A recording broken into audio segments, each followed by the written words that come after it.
مرحبا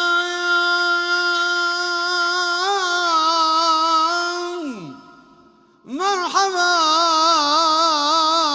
مرحبا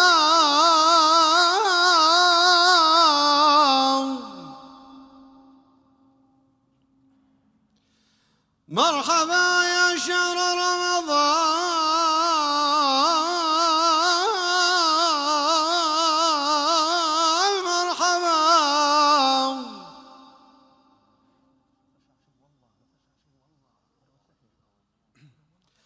مرحبا مرحبا مرحبا يا شهر الخير والإيمان مرحبا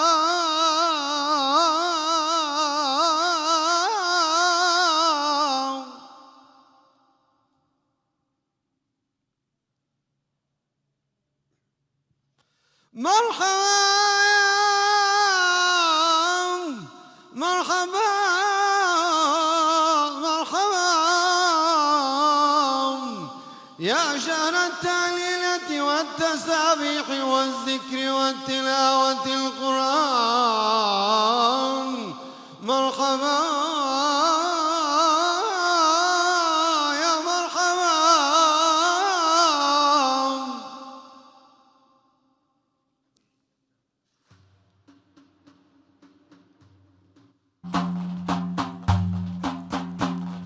مرحبا يا شهر رمضان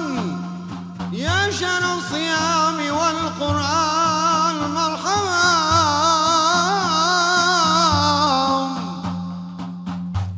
فتحت فيك أبواب الجنان وغلقت أبواب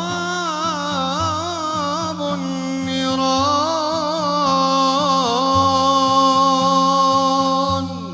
يا مرحبا مرحبا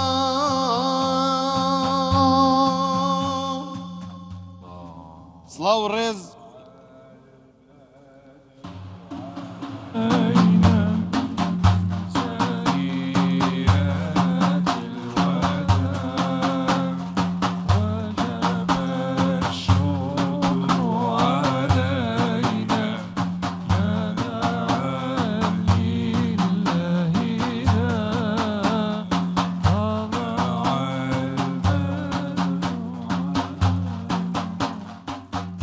خوش جروبی موزیک برنامه که طلع البدر علينا دست بیان کرد صلاة والرزي تایبت برزان ان شاء الله رجوع تعاتی هو عزيزان قبولي حضرتي باري تعالى ان شاء الله قبول بيت ولدعاء خير قافل ما نفرمين لخدمتي آمين يا ربي آمين. مرحبا بخير هاتني مانجي رمضان بيام وابا ولنا مسلمانان لباز دروجي يكم هميشه اما دقوتريتوا ام ذكرو ياده دقوتريتوا انزل لباز دروجي كوتاي الوداع اما بنا بخوا هم لا وداعك وهمش لا مرحبايك لقل ورقراني روداو دبين بو ام شويش لا مزگەوتی جەلیل خەیات لە شاری هەولێر یەکێک لە هێمە دیارەکانی پایتەختی هەرێمی کوردستان پاشیفتان پێشکەش دەکەین بۆ ئەم شەویش سەفخان کۆمەڵێک بان و کۆمەڵێک بڕگە و بابەتی جیاوازمان هەیە بەێ بێگومان بێگومان دووبارە سڵاوتان لێبێت هیوادارین کە ڕۆژووی هەموولایەک قبول بێت وەکو دکتۆر باسی کرد ئەمڕۆ لە شوێنێکی جیاوازتر لە قەڵای هەولێرین ئەویش کە مزگەوتی جەلیل خەیاتە پرۆگرامی ئەم شەوی پارشیف لێرە پێشکەش دەکرێت بە میوانە تایبەتەکانمان بە بڕگە تایبەتەکانمان کە بڕگەی زۆر تایبەتیشمان هەیە سەفخان ئەم شەو ئەگەر باسمان بۆ بکەی کە بڕگەی مناجات ئەم شەو کێ براوە بووە و ڤیدیۆکان کێن کە بۆ ئێمەیان ناردووە تۆ بەمان باس بکەم خوا سلاوی خدای دلۆڤان مزگەفتا جەلیل خەیات شوێنەی بەدە و گوبڕاستیژی بهونەرێک پڕ خورت هاتی نویساندن ام نقشین خوشک نقشین اسلامی هم کار بین کردی اسلامی جنابت هاتین بو مزگەوت اره ازو تم هاتن وی داری برین روز دوم یا سوم بو هاتین وسەبارەت بەو قوپەی قسەمان کرد کاکە سافخانی بەڕێز بان و ئەو بەرزایی ئەو قوپە 48 مترە بەس کاک پێیان من هەر یەکەم جارە نێو مزگەوتەکە ببینم بەڵێ بەرزایی ئەو قوپە ئەسڵیە 40 مترە ببەخشە و قوتریی 28 مترە ماشاءالله ئەو قوپە ڕئیسەیە ئەسڵیە لەسەر 4 دانە نیم قوپە دروست کراوە و ئەو 4 نیم قوپە لەسەر 12 دانە ڕۆبعی قوپە دروست کراوە و لە مەجموع 63 دانە قوپە لە مزگەوت لەسەر عمری لەسەر تەمەنی مبارەکی حەزەتی ڕەسوولی ئەکەم صلی الله عليه وسلم دروست کراوە ئیجارێبان و زانێ لەوێ دەرێ جێ ئافرەتان ژی هەڵبێ دەرێ ئافرەتی ڕۆژە ئینێ دکارم بن توژی کار بێت ئەوەی کە زۆر سەرنجڕاکێشە لێرە ئەوەیە کە لەگەڵ گەورەی مزگەوتەکە بەڕاستی زۆر خاوێنە و ڕۆژانە چەندەها کەس سەردانی دەکەن بۆ نوێشکردن بە تایبەت لە پارشیف و بەربانکردنەوە بەڵام لەگەڵ ئەوەشتا ناو مزگەوتەکە کە یەکەم جار سەردانەکەی پاکوتەمیزەکەی سەرنج دڕاز لەبەرەوەی تیمێکی تایبەتیان هەیە ماڵی جەلیل خەیات بە ڕەحمەتوی تیمێکی تایبەتیان هەیە کە سەرپەرشتی خاوێنکردنەوەی مزگەوت و پاکڕاگررتنی دەکەن ئەمە ساڵانی ڕابردوش لە مزگەوتی جەلیل خەیات بەرنامەی پاشیفمان کردووە بەڵام ئەو کات لە دەرەوەی مزگەوتەکە لە حوشەی حەدیقەی باخچی مزگەوتەکە دەمان کرد بەڵام ئەم شەو لەبەر ئەو خۆڵبارینەی کە هەیە لە هەولێر لەبەرەوە هاتینە ناو خۆی خێرێ بدن انشاءالله خۆت شتێ بالکێش دەماگوتە دیرۆکێت خوینێ هونەرا ملەتا دخوینێ شێوەیە ئاواکردنی و نەخش و تشتێک گوتێ دەن و تەتریزا گوتێ دەیە بەرێت گوتن عوسمانی یان عباسی لێ وەختا خەڵکی هەولێرێ وەختا خەڵکی هەولێرێ چێکردن کاک پێیان دیارک و هەر ملەتێکی کولتوراوی هەیە دشێوەیە ئاواکردن ئەڤە خەڵکی هەولێرێ ئاواکردن بەرێت گوتن عوسمانی یان عباسینە ئەف کوردی ئەڤەیە بشێوەیە کوردی ئاوا بووی نەشێوەیە عباسی و عوسمانی و ڕاستیژی خەڵکی هەر شتێ مەتاڵان کردی دکتۆر یعنی هەر شتێ مەشخۆر برنێ بەرە ئەم بێژن ئەف شێوەیە هەنێ کوردیش بەر بدەستێ کوردها چێ بووی زانێ بس وەزارەتی ئەوقاف و کاروباری ئاینی حکوومەتی هەرێمی کوردستان لەم کابینێ و لە کابینەی پێشووتریش خەریک بوون بەڵام بڕیاریاندا بەوەی کەوە دیزاینێکی تایبەت هەڵبژێرن بۆ مزگەوت لە کوردستان کاتی خۆی چۆن بووە ئێستا لەمە بەدووە مزگەوتێک دروست بکرێت لە کوردستان 3 نمونەی دیزاینیان هەیە کە ئەمان دەتوانن بەپێی ئەو دیزاینە مزگەوتەکەمەش هەنگاوەکی یەکجار گرنگی وەزارەتی دروست بووە لە 1997 هەتا 2007 لە مەولودی حەزەتی ڕەسوولی ئەکەم لە ساڵی 2007 ئەم مزگەوتە ئەفتتاح کرا پڕ باشە ئەم بەحسا هونەرێ دکن پێشبرکەک مەژی گرێدایی هونەرا ئۆلیە ئەو ژێر دەبێژن موناجات بەرین و هاژی مەژوار گوتی تەماشەوانên دەلال ئەم هێویت کن هەم بێترژی ڤیدیۆیا بشینن دەربارەی وێ هونەرا تەسەووفا کوردی يعني يك بلكي هنرك يدن دبيجي لدخد دبينك وأف درفتا هاني البيشاي فبوي كارب بيجي تم مشكلة هيك مشكلة تنهي جمار بشي نوا فيديو هاني أم الهيفيا وانا هنا بندي شاندنا فيديوين وانا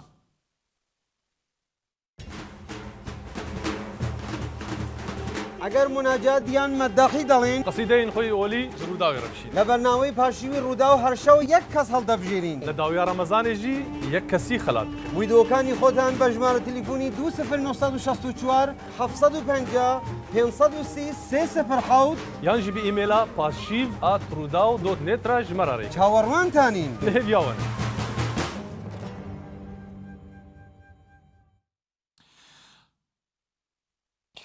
خب پێشبێرگی مناجات کاک یوسفی ڕەشیدی لە ورمیە ڕۆژهەڵاتی کوردستان بە سرودێکی ئاینی بەشدارە و ویدۆکی لەم بارەوە ناردووە و سرودێکی ئاینی دەڵێت رمضان تو هيوا خيران هيوا تراويح قرآن رمضان تو هيوا خيران هيوا تراويح قرآن تو خيرهاتي هيوا خدا تو ميوان داري أميوان تو خيرهاتي هيوا خدا تو ميوان داري أميوان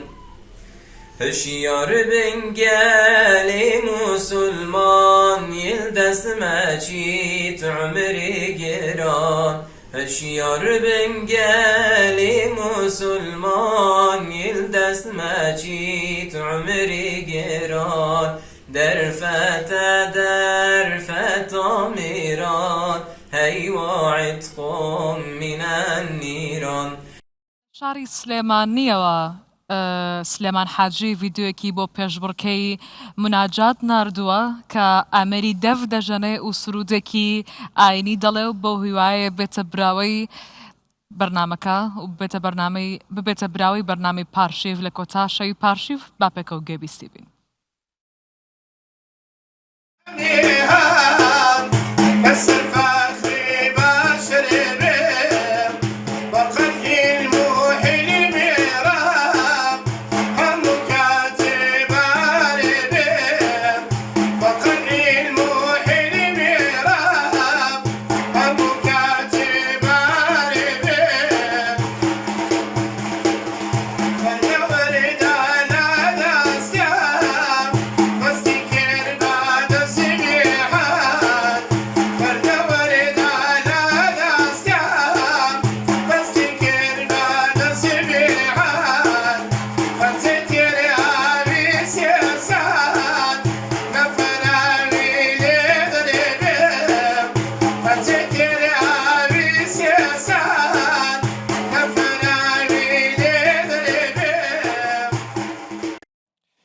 لە ڕۆژهەڵاتی کوردستان لە شارە جوانەکەی پیرانشار کاکە هوشیاری قادری ویدۆیەکی بۆمان بەڕێ کردووە پێکەوە دەبینین عزیزان بزانم چۆن ئجرای کردووە کاکە هوشیار بۆ ئێمە.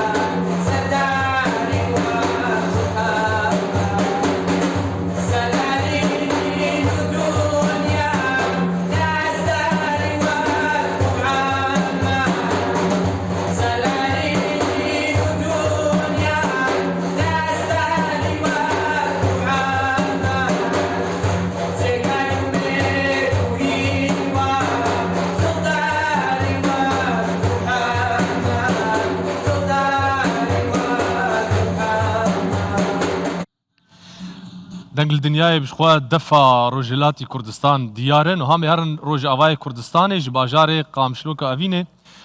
Xalid Muhendis mer vîdyoşandî. مسلمانو وەرە بێژە لە دنیایê تچ زانێ مسلمانو وەرە بێژە لە دنیایê تچ زانێ عمرتە ئین پر سەد ساڵە لە دنیایê تو mêvanî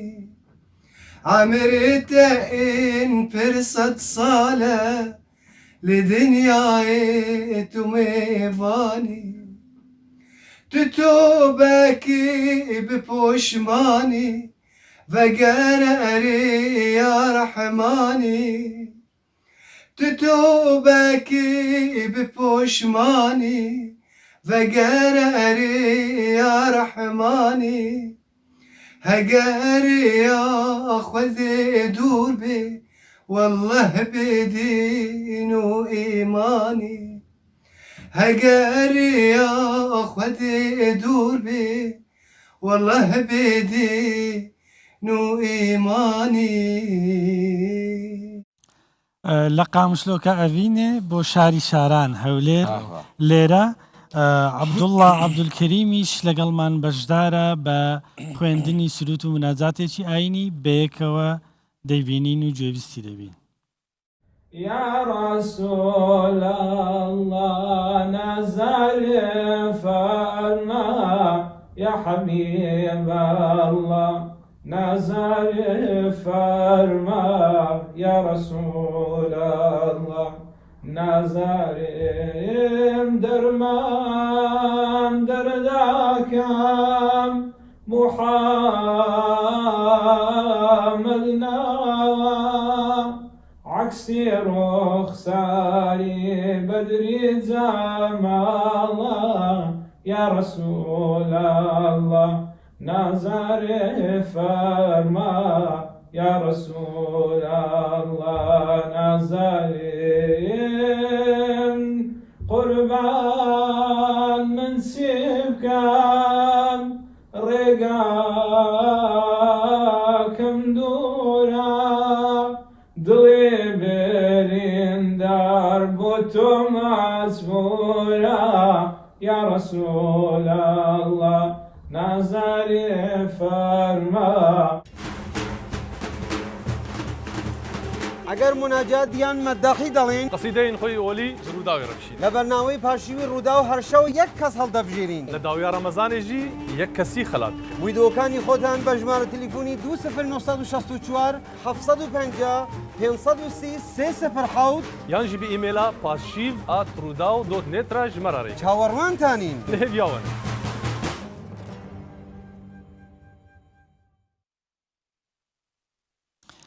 ئەمە ئەو پێنج بەشدار بوو کە بۆ ئەم شەو چێبڕچێ دەکەن لەسەرەوەی بزانین چێ دەبێتە براوەی ئەم شەو تا سبەی شەو وەرگرانی ڕوودا و هەوادارانی ئەوانە دەتوانن دەنگیان پێ بدەن بۆ ئەوەی کەسێک لەوانە کە زۆرترین دەنگدەینی دەبێتە براوەی ئەم شەو کە ئێمە سبەی شەو ڕایدەگەێنی. دکتۆر شێوازی دەنگدانەکەش ناوەکەیان لە کۆمنت دەنووسن لە سوشل میدیای ڕوودا و لەو شوێنێک کە ڤیددیۆکان دەبینن ئەو کەسەی کە زۆرترین ناوەکەی دووبارە کرابێتەوە خەڵک دەنگی پێدابێ دەبێتە براوەی سبەی شەو بێگومان. میوانێکی تایبەتمان هەیە ئەم شەو بە دڵنیاییەوە ئێمە شەوانە خەڵکی تایبەت میوانی گرنگمان هەیە بۆ شرۆڤەکردنی ئەو بابەتانەی کەوا پەیوەستن بە ژیانی خەڵک وە بە ڕەمەزان وە بە بابەتە ئاینیەکان بۆ ئەم شەو کەسایەتی دیاری شاری هەولێر یەکێک لە بنەماڵە دیارەکانی هەولێر لە کۆنەوە ئەوە بەڕێوەبەری پێشووی شوێنەواری هەولێر بەڕێز کەنعان مفتیمان لەگەڵا زۆر سپاس کە میوانی پاشیویت قبول کردو دووبارە مانگی ڕەمەزانت لە پیرۆز بێت لەگە ڕەمەزان چۆنی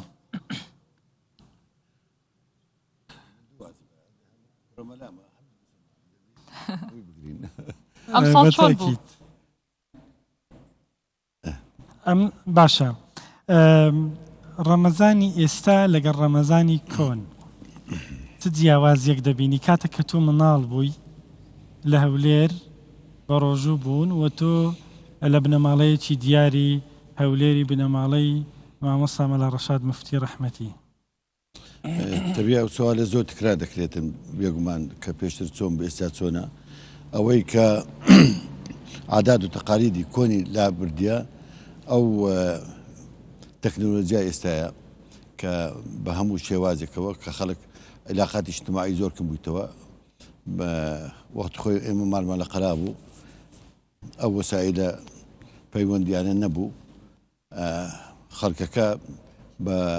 سەردانی یەکدریان دەکرد زۆر بەتایبەت باسی ڕەمەزان دەکەم مزگەوتی قەڵا کەتبووە ناوەندی قەڵا کە جێگایەکی کۆبوونەوەیەکی گشتی بوو لە بوو هەموو خەرچی قەڵا وەکو جێگایکی کۆبوونەوە بوو جگە لە مەسایلی ئاینی لەوێن دەرێ حتا ئافرەتەکانیش داهاتن لەولای مزگەوتەکە دادەنیشتن لە بۆ تەبەڕوکردن لە بۆ لە تەراویح شتەکان بەشداریان دەکرد ئافرەتەکان ئافرەت بەرێ جێگایکی خاصە بوو لە بۆ تەراویح لە بۆ ئافرەتەکان ئێستا غورفەی ئافرەتەکان ماوە پیاوەکانی نوێژی تەراویحیان دەکرد پاش نوێژی تەراویح هەموو شەوێ مەولود هەبوو لە قەڵاتێ بەبیرم دێ وەستا عەبدوڵڵای سنەیی کە دەنگی زۆر خۆش بوو وەستا عەبدوڵڵا دەفزەنی پێ دەڵێن هەموو شەوێ مەولودنامەی کوردی لەوێ دەگوت با بە ناوی خوا دەکەم من ئیبتیدا تا بە ئەمری خۆشەویستی دەتوانی بە هەمان ئەو ڕیتمە هەندێکمان بۆ بڵێ کە کاتی خۆی لە قەڵاتێ بۆ ئەو یادگاری و پاراستنی ئەو شێوازە مەولودەکە خۆی مەبەستم ڕیتمەکەیە ببوورە والله برام ئەو بەس هەر بە ئیلخا بۆتان دەڵێم ئەو کتابەکەش مەولودنامەی کوردی ڕەشاد مفتیە کە بە کوردی ساڵی 56 57 تەباکرایە کە گۆرانکارێکی زۆر هاتە سەر ئەدەبی کوردی چکە مەولودنامەکان هەر هەمویان بە تورکی بوون یان بە عەرەبی بوون یان بە فارسی بوو ئەو بوو ئەوە وەرجێرانێک بوو لە بۆ زمانی کوردی ئەوەی کە لە بیرمە وا بەناوی خوا دەکەم من ابتدا تا بە ئەمری خۆشەویست بە اقتدا ڕەحمەتی زۆر و سەلامی خوای مبین سەر محەممەد بێ شەفیع المزنبین ئەی خدای تەوانا و کردگار قدرتت ئەو عالەمەی کرد ئاشکار با نەڵێن کوردی نیە مەدحی نەبێ من وهام نووسی کە کەس قسەی نەبێ ئیتر دەستت حتا ئەوەش دەڵێ وابزان بەو زمانی کوردی زمان بەحسی گەورەی فەخری عالەم کەم بەیان با نەڵێن کوردی نیە مەدحی نەبێ من وهام نووسی کە کەس قسەی نەبی خوات لەم باشتر بەڵام تو لەو جەوە ژیاوی لەبەرەوە حەزمان کرد بە تایبەت بۆ ئەو جەوە دووبارە بینینەوە یادەوەری خەڵک کەنعان ئێمە ئەو ڕۆژە لەگەڵ کاکە سەفخان و تیمی ڕوودا و چون بۆ مزگەفتی قەڵا يعني بشر من بخوم براستي معجب بوم يعني معجبي او عزمته بوم او ميجوا بوم اما حزا كم زماني جناب بپرسين ك ميجوي دروست كردني قلا بو كيدا قريتها بو چند سال قريتها مزگەوتە کەشی بەتایبەت مزگەوتە بەێ كمان يكم بەڕێوەبەری گشتی شوێنەوار بووم لە کوردستان ساڵی 1994 خۆشم ولادەتم قەڵایە زۆر بە شانازیەوە کە کارم دەکرد وم دەزای ماڵی بابم چا دەکەم چکە ماڵی خۆشمان لەوێن دەری بوو مزگەفتەکەی خۆشمان لەوێن دەرێ بوو ئەو زانیارەیە کە بەوە دەستمان کەتیە لەژنەیەکمان پێکنارەکە وزارەتی سناعە مەوجاتی کار و مغناطیسمان نادەبن عاد لە ناوەندی عاد 22 مەتر حەزاراتی شارستانیەتی پیشاندا لە لای ڕۆژ ئاوا 32 مەتر شارستانیەتی پیشاندا لە بەر دەرگای قەڵا دەرگای گەورە 36 مەتر پیشاندا واتە ئەدوەر کرد دەلێ تەلمودن سەبع حەفت شارەکەی سەر یەکتر دەگەڕێتەوە بۆ على الأقل تاكو تقريبات نكري دقريته بو 6000 تاكو 7000 سال بيشي ميلاد او بو من دوسين وزازم ما قد بدنا تشيك لقولاي 2 متر نيو 1400 1500 متر بي بشاندين بو هسه كربون سارده طبقات حتى سري بالطبع تاكو دقات فتري سومري واكدي بابلي اشوري ميدي فرسي ساساني اسلامي تاكو دقات اورو بلام مزگەوتی گەورەی قەڵا کە ئەو شوێنی کە تێدایە هەر لە کۆن زمانەوە زمانی سوڵتان مزەفەردین کۆکبەری کە پاشای هەولێر بوو زاوای سوڵتان سلاحەدین ئەیوبی بوو ڕابعە خاتوونی خوشتی خۆی داوی بۆ ئەوەی چکە لە شەری حەتین لەگەری بەشداری کردبوو زاوای سلاحەدین ئەیوبی بوو ئەو یەکەمین کەس بوو لە عالەمی ئیسلامی کە مەولودی ئیحیا کردەوە مؤرخەکان دەڵێن چەند ڕۆژ احتفالاتی مەولود بوو لە هەموو عالەمی ئیسلامی مجەوید و قورئان خوێن و تەفسیر خوێن هەمویان داهاتن ناهولێرێ ئەو جێگایە کە دەکەوێتە بینی مزگەوتی خانەقا تاکو لای مەرخەدی سوڵتان مزەفەری ئەوە دەشتێک بوو مەیدان بوو خەیمەیان دادەنا هەر کابرایەک عالیمەک بە جۆرەی ئەو ئەلمەی کەلکریتی دەیگوت بە مەولود بە حەدیث بە شەرح مؤرخێک دەڵێ تبي سيوطي ابن الكثير ابن خلكان اوان همو او روجي بازكن كشوان بيك روج 600,000 دينار صرف كده له مولود الله اكبر بلي او جا بس او مولودي دكادلي حفصت كسب حامل الشموع يعني سنيك مولان حقت لقلاهاتنا اخواني حفصت كس بمولود خوێندن يعني مراسمێکی زۆر گەورە بووە یەکەم کەس بۆ لە عالەمی ئیسلامی دکتۆر ئەشخوا ئەم چوون سەردانە ئەوەی دەرێم چوون مزگەفتێ دەستی وان ساغ بە پێشوازی ئامەژی کردن و دەست باڵاش بە نەگەڕان سەعاتەوان خۆش بن دگوتن تەکی هەبوو و مزگەفت هەبوو ینی مەلا هەبوو شێخژی هەبوون تێکلیاوان چاوە بوو چوون و هاتن چاوە لە کوردستان دوو تەریقەتی سەرچی هەیە تەریقەتی قادری کە دەگەڕێتەوە لە بۆ حەزرەت شێخ عەبدولقادر گەیلانی وطريقتي نقشبندي كمولانا خالدي نقشبندي دا كردستاني بلاوي كرتوا انزا او دو طريقته همو عرفانه همو جايشتنا براستي جايشتنا او مسائل الروحيه كالانسان ده هي مزقب دقلا سي مزقب تبو مزقبتي يجان مزقبتي قوري قراتي مزقبتي اسعد يكان لا هما كاتجدا تشي قادري هبو الشيخ شريف خو عافيانكا لوين دري ابو استوكا قلا مساحه 110,000 متر دوجايا سي محلي تدا تشيا توبخانه سراي تشيا لبن اوي تشيا شيخ عبد القادر تشيا قادري لوين دري هيا اويدي سراي دام دزغاي حكومه لوين دري بوا ئەوی دێت تۆپخانە ینی یەکەیەکی وحدێکی تۆپخانەی عوسمانی لەوێن دەرێ بوو بەو ناوە لێندرایە چکە ئەو سێ محلەیە تقریبا نزیکەی 700 خانی تێدایە. مێژووی مزگەوتەکە بۆ کەی دەگەڕێتەوە؟ مێژووی مزگەوتەکە بە تەواتر خۆی دەگەڕێتەوە بۆ فترەی یەک لە مؤریخەکان ئیبنخولەکان وفيات الأعيان دلي أو مزقوتا لناوندي مزقوت خلايا زمان سلطان مزفري بلام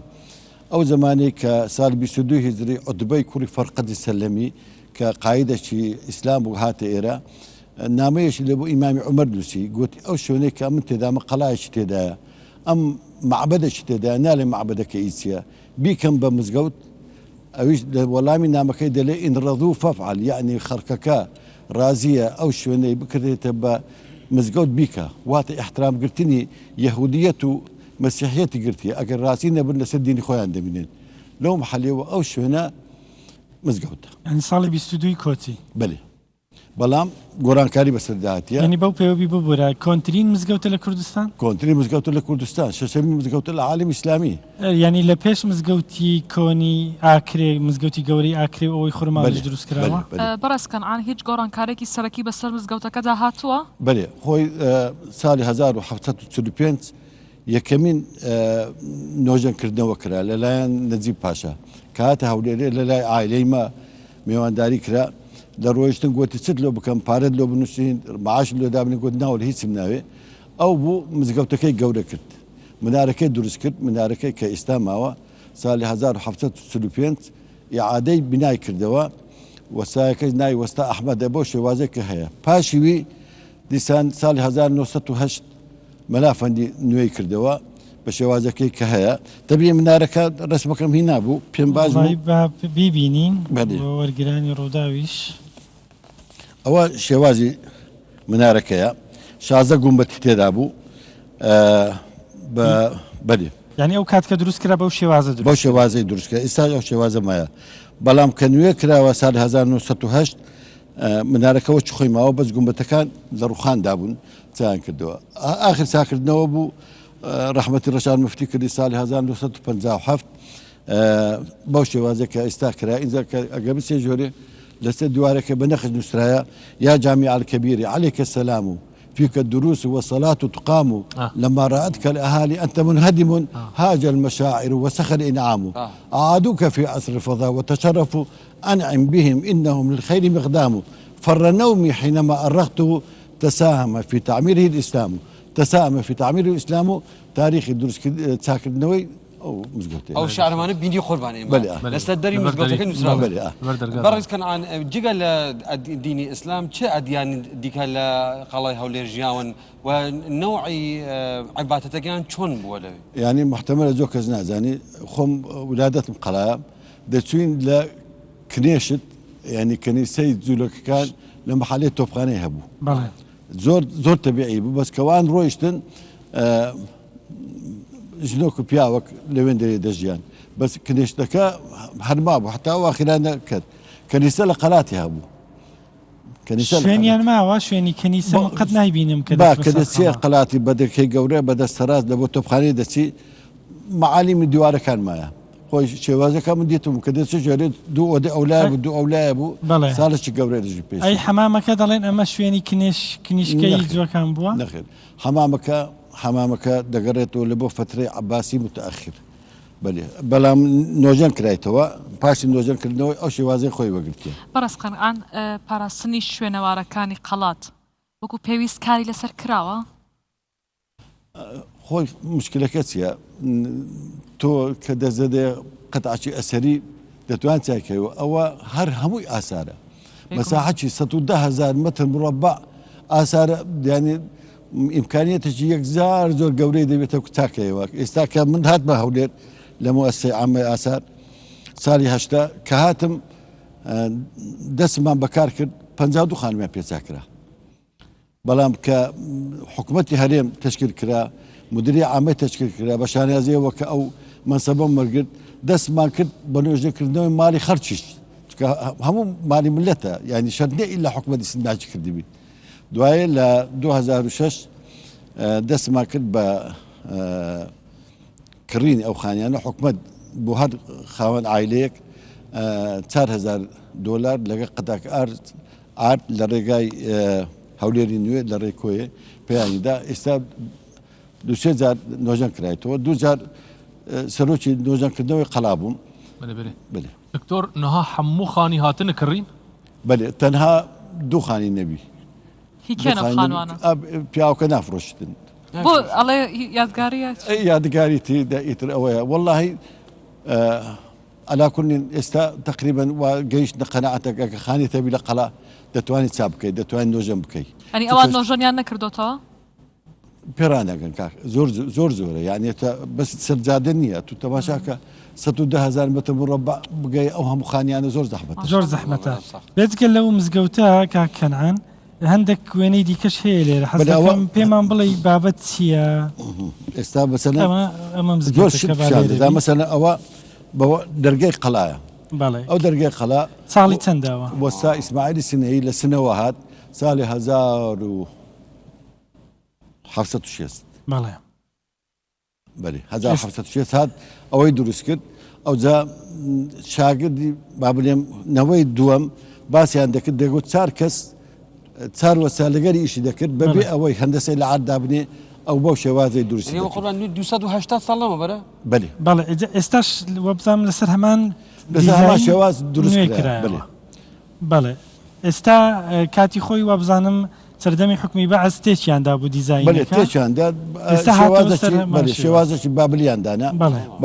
بەڵام ئەمە شێوازی کەیە ینی ئەمە شێوازێکی کەلتو ئەو قوسەی کە دەبینی ئەوە تایبەتمەندە بە هەولێرێ سنا هەولێر سنە هەولێر ئەمە ڕۆژهەڵات پردی پەیوەندی نێوان ڕۆژهەڵات و قوربانیان ئەمن ڕسمی شێخ حسامەدینم دی لەناو ئەو ڕسمەکان بەێ شێخ حسامەدینی بیارە یا حسامەدین نەخشبەندی بەێ باکۆن زۆر عکسی ڕسمی مەشایخی کوبارم دی لەوێ ئەوە هەموو باپیر من بەڵام ئەمە خۆمان نەقشبەندین لەبەر ئەوەی شێخ حسامەدین نەقشبەندی شێخی تەریقەتی نەخشبەندی ئەمە ئینتمای تەریقەتمان لەگەڵ شێخ حسامەدین باشە ئەمە چییە؟ ئەمە ڕسمەکە ساڵی 1932 کە یۆنانیەکان هاتینە ڕسمیان گرتیە حتا ئەوە کامیە یەک لەوانە ئەوە شێوازێکی جرچی کوردی هەینێ وابوو بوو بەڵام لەوەی خۆشتر ئەوە جرچی کوردی جرکەچی ئەوە ئەمەشی دەرگەی خەڵاتە هەینێ جرکەکە و پێیان دەگو مامشی چ بوو تەک بوو لەگەر ئەوەی سپی لەبەریان دەگەل لەگە پشتێنی دوای مرادخانی ستارخانی گۆڕای بەسەر هاتووە ئێستا قەڵا یەک لە خانیەکانە یەک لە خانێک ئێستا قەڵا ینی کاتی خۆی خەڵات چەند دەرگەیە بۆ هەر ئەو دوو دەرگەی ئێستا کە هەیەی دەرگای ڕئیسی پێدا پێیان دەگوت دەرکەی قشلە دەرکەی گەورە بە شەوان دادەخرا کامەی ئەو دەرکەیە کە وەختی خۆ هەیکەلی ئیبن موستەفیمان لەوێ داناوی ئەوەی لای نافورەکان ئێستا بەێ بەرامبەر نافورەکانوانە قەپات دەکرا دەرکەی گچکە ئەمە نەمدیت بوو دەرکەی گچکە خەرک داهاتە ژۆری ینی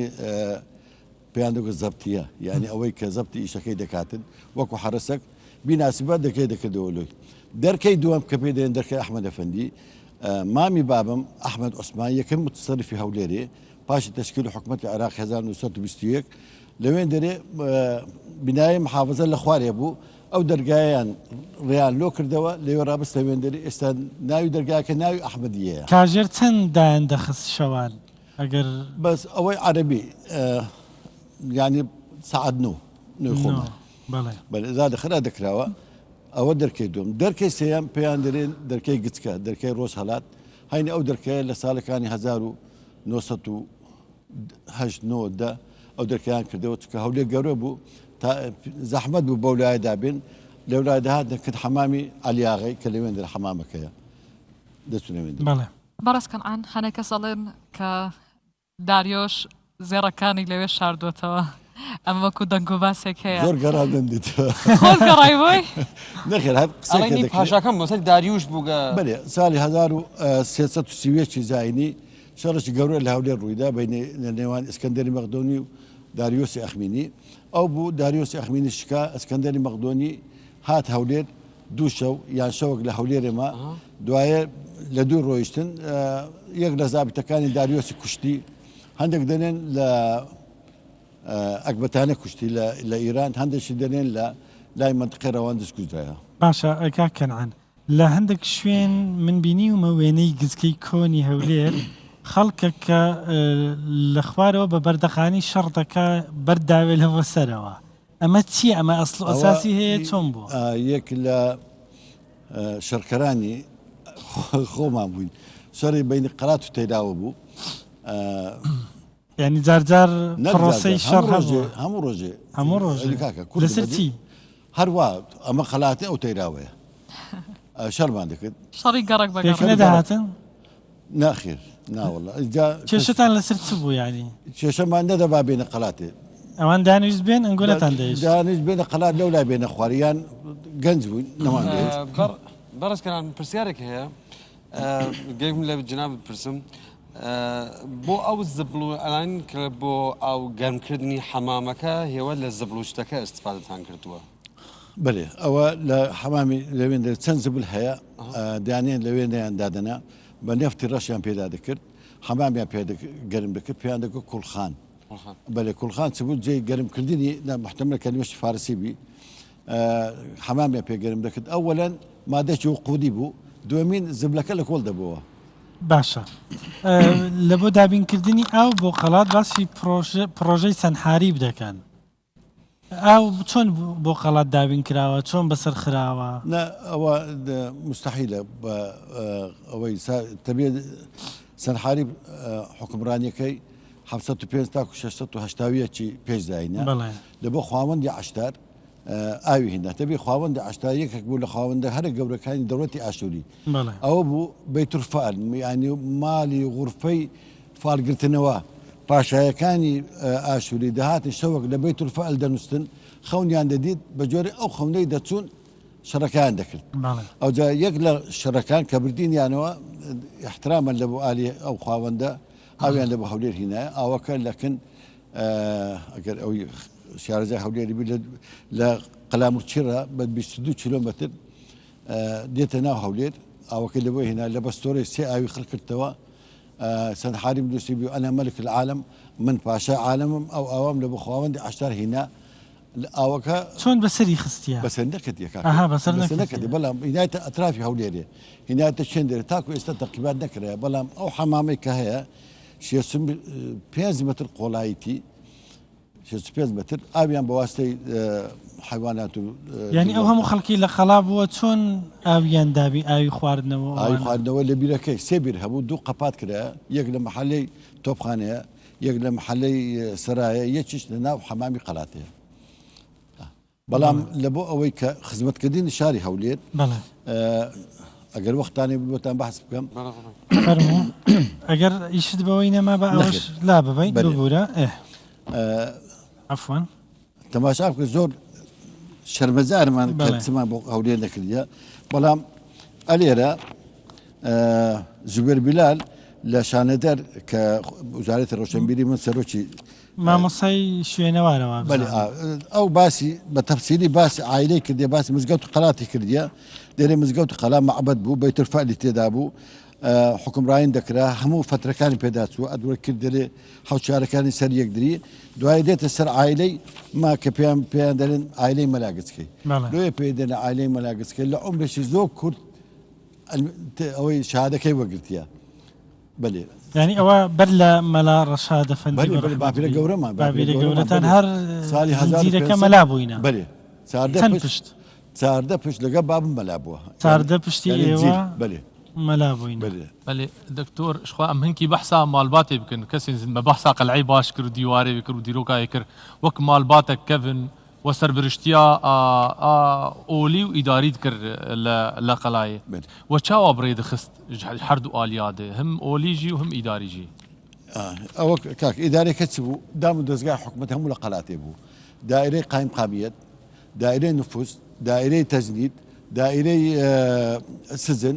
دائرەی تاپۆ هەموو لە قەلاتێ بوو یعنی ئێستا هەموو ماڵباتەوە بوون هەموو ماڵباتەوە ئیدارەتکردن داخێر قایم قامیەت لە ئێستانەوە تعین دەکرا ینی ئێوە سەرپەرشتی کاروباری ئاینیتان دەکرد ئیجتیماعیش کۆمەڵایەتی ئێستا لە قەلات بەس لە قەلات 22 دیوەخانە هەبوو بازار هەبوو حتا لە مۆرەخەکان دەرێن دەرێ قەلا شارێکی گەورە بووە بە دوکانێک و قەیسەریاتێکی زۆری تێدایە و قەلایەکی زۆر گەورەی تێدایە هەموو مۆرەخەکان باز دەکەن ئەوجا ئەلێرە داوام کرد لە جامعە کەمبریج چمەوێن دەرێ دوو عالیمی گەورە دەڤید مەچمۆڵ لەگەر ناوەکە دەگەر جۆن مەکینز پرۆفسۆرێکی زۆر گەورەی شوێنەوە ناسە لە جامعە کەمبریج داوام لێکردن کە بگەڕێن لە هەموو عالەم چ لەسەر هەولێر نووسرایە لۆم بینن ئەو بهینایان کتابێکمان دروست کرد بەو شێوازەی زمانی ئینگلیزیە زمانی ئینگلیزی خەڵاتە بەێ 300 دیکۆمنت لەسەر هەولێر لە هەموو مەتاحفی عالەم هەرچە نووسرایە سە هەولێر بەڕێزکەران ئیستا کتێبەکە لە دەستی جنابتە پرسیارێکم وهات بۆ تا ئیستا ڕەکلامی کەم لەسەر قەڵا کراوە و بە زاراوەکانی دیکە یعنی بە ئینگلیزی مەسەن بە زاراوەکانی معروفی بەناوبانگی دنیا ئەو قەڵایە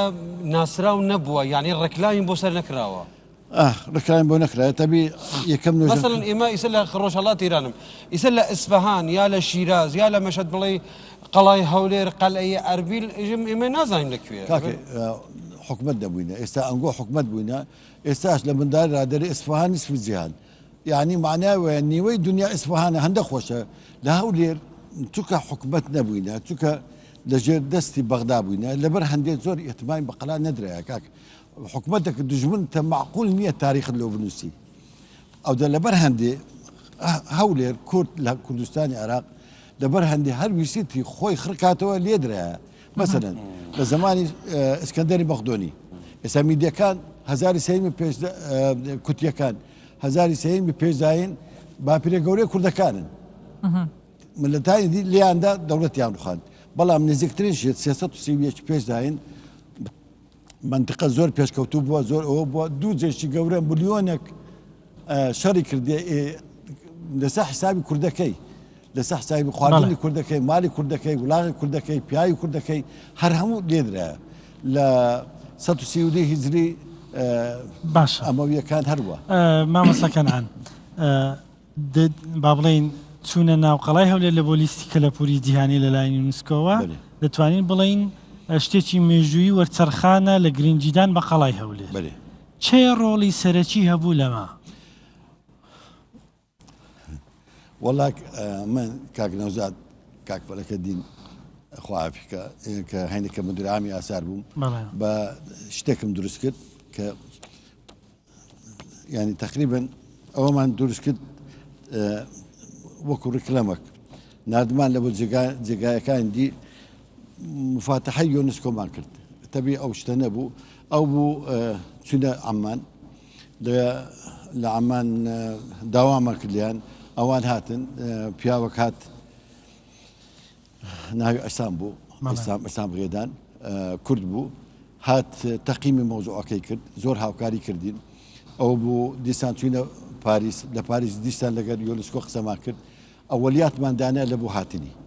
لە بۆ هاتنی ئەوەلیات دوایێ ئیستماریان پڕ کرد بە جۆرە ئیستمارەکەی کە پڕ کرا دیسان لە بۆیان نار تەبێ ئەو هەبە قسە خۆشە تەعامل کرد چەند ساڵی خایەن ئەو پرۆسەیە ده چێ لە ڕووی داراییەوە پاڵپشتی ئەوەی کرد 10 ساڵ کار لەسەر دۆسیەکی ئاوا حکومەتی هەرێم کاکە یۆنسکۆ تەعامل لەگە ناکە ئیلا سەتابیستی بودجەت نەبیتن یعنی نەک هەردوو یەکسەر بێ دەبی ئەوەلیاتەکەت هەبی اینجا ئەو کتابە زۆر مهمە هەستا دەبێ یەکەم مؤتەمەر کە کرا لەسەر هەولێرێ مؤتەمەرێکمان کرد لەژێر چاوەدەری حکومەتی هەرێم کە تقریبا 40 میوانمان گاز کرد لە هەموو عالەم کە چ لە قەلاتێ بکەین دراستێکی یەکجار زۆر کرا لەسەر قەلاتێ و بریاریاندا کە قەلا ببتە سێ شتی تێدابی سیاحە و سەقافە و مەتاحفێکی زۆر لە قەلاتێ بکرێ قەلا بکرێتە شوێنێکی گەشتیاری گەورە ئەوجا ئەوە بە پێی ئەوەی تقریبا ئێستا خەریکە حکومەت هەنگاوەکان دێبەجێ دەکە بەڵام ئەوەی کە زۆر پێخۆش بوو ئەلەو کتابەی کە هینام جۆن مەکینز هینای شعرێکی ئاشورپانی پاڵ هەیە شعرش ئاشور پانیپال ئاشور بانیبال 600 ساڵبەری میلادی بەێ لەسەر هەولێری دانیا دانی چێ زۆر غەریبە تەبێ ئەوە یعنی ئینسان دەبێت چێ بەێ بۆمان بخینەوە بەێ ئەخر ئینگلیزی و عەرەبیە بە عەرەبیەکە بخوێن بەێ دل ئەربائیل یا ئەربائیل شارە گەورەکەی خۆی هەولێر حەزەکەمەوەتان پێ بزانم یەکەم ناوی هەولێر بخۆ تەزاوز وەختەکەم کردی دیارە مامۆستا کاتمان زۆر کەم ماوە بەس ئەگەر بۆمان بخوێن ئەوش بێ زۆر مهمە یەکەم جار ناوی هەولێر ناوی ئۆربیلم بوو بیل خواوەندی هەولێرێ بوو یعنی شاری خواوەندی بیل لە زمانی ئاشوورەکان بووە ئەربائیل 4 خواوەندەکان لە زمانی ئیسکەندەری مەقدۆنی بووە ئەربیلە فارزەکان پێ دەنێن ئەربیلە تاکو بووە ئەربیل تاکو هەولێر بەڵام لە فتەی میدیەکان ناوی هەولێر بە ناوی هەولێر هاتیە هەوخۆر یعنی ئەو شوێنانێکە خۆر لێ دوێ دەماهانێت دەبێ خەزینێ ئەمبراتۆرات بن عردێت زێر و پەرەت بن عردێت هەن ڕاستە بەس قسەیە بانم پرسیاری کرد دەتوانی بۆمان بخوێنیەوە بەس ئەربائیل یا ئەربائیل سەما لا مثيل لها أربعيل أسمعك زور جوانة مدينة السرور أربعيل شاري خوشي هوليرة مدينة الاحتفالات أربعيل مدينة بهجة أربيل ضريح وبيت شامخ أربعيل بوابة أربعيل قمة المدن المقدسة مدينة التماثيل أربعيل مواطن البهجة أربعيل وده السدوية تقريبا ما مصا كان عن إيوة خانوادي دياري هوليرن بەڕێز عەدنان موفتی برات یەکێک بۆ لە سەرکردە سیاسی دیارەکانی کوردستان ئێستا بێدەنگە بێزار بووە لەو ڕەوشە بێ ئومێد بووە یان بۆچی بێدەنگە والله هەمووش دەزانم سیاست نازانم برایتوە لەبەرەوە وڵای یارێت لە خۆی پرسن بەخۆی بپرسین زۆر سپاس ئێمە بووی سەرچاوان سەرچاو پەیامی عەزیزی پەیامی عەزیزی چیت بۆمان ئامادە کردووە والله ئاهەنگی بەناوبانگی یا ڕەسوڵڵا یاشای مەدینە دەڵێن کە لەو مەکانە مبارەکە ئەو ئاهەنگە بەناوبانگی جیهانە یا ڕەسوڵڵا یاشای مەدینە تەقدیمی هێوە و بینەرانی محتەرەم بەڕێز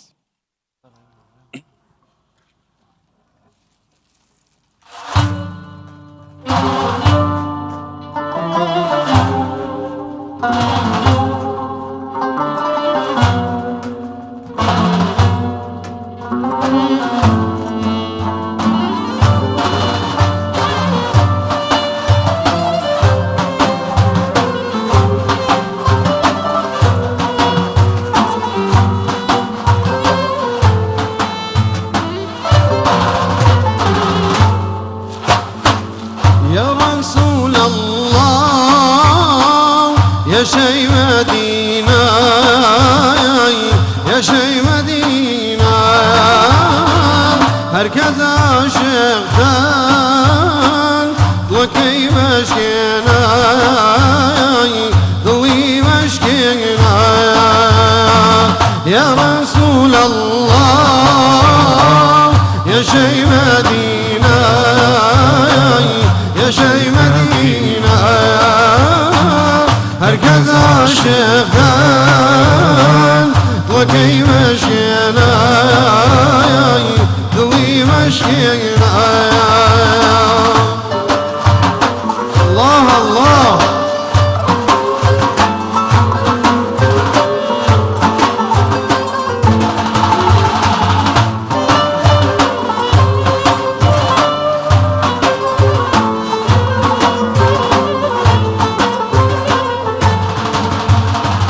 بجمع مدينة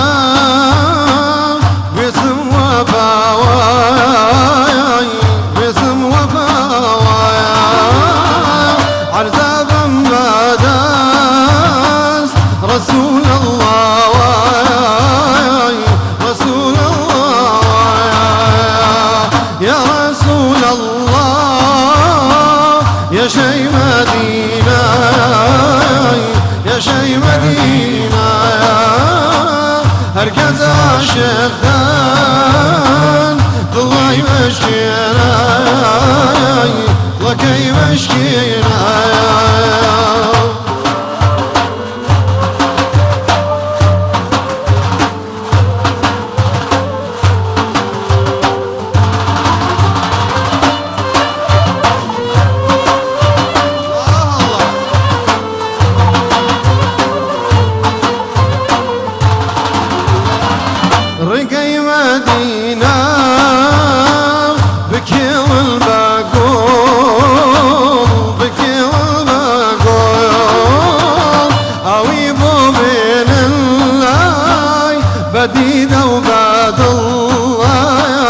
بدينا وبد الله يا رسول الله يا شي مدينة يا شي مدينة هركز عاشقان ضوي مشكينا ضوي مشكينا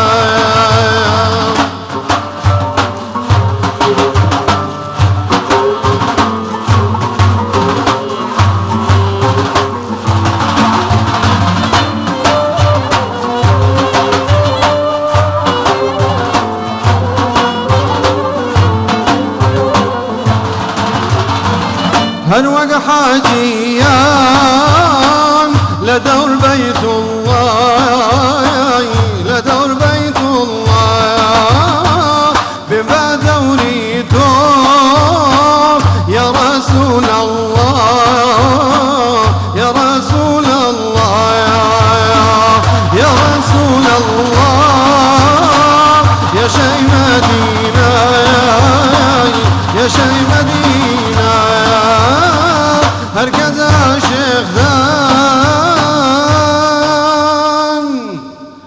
هركز عاشق ذان يا رسول الله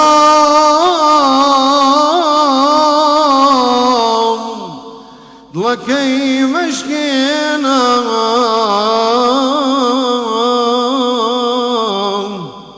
هركز عاشق ذان عزيز يا رسول الله ضلكي مشكينا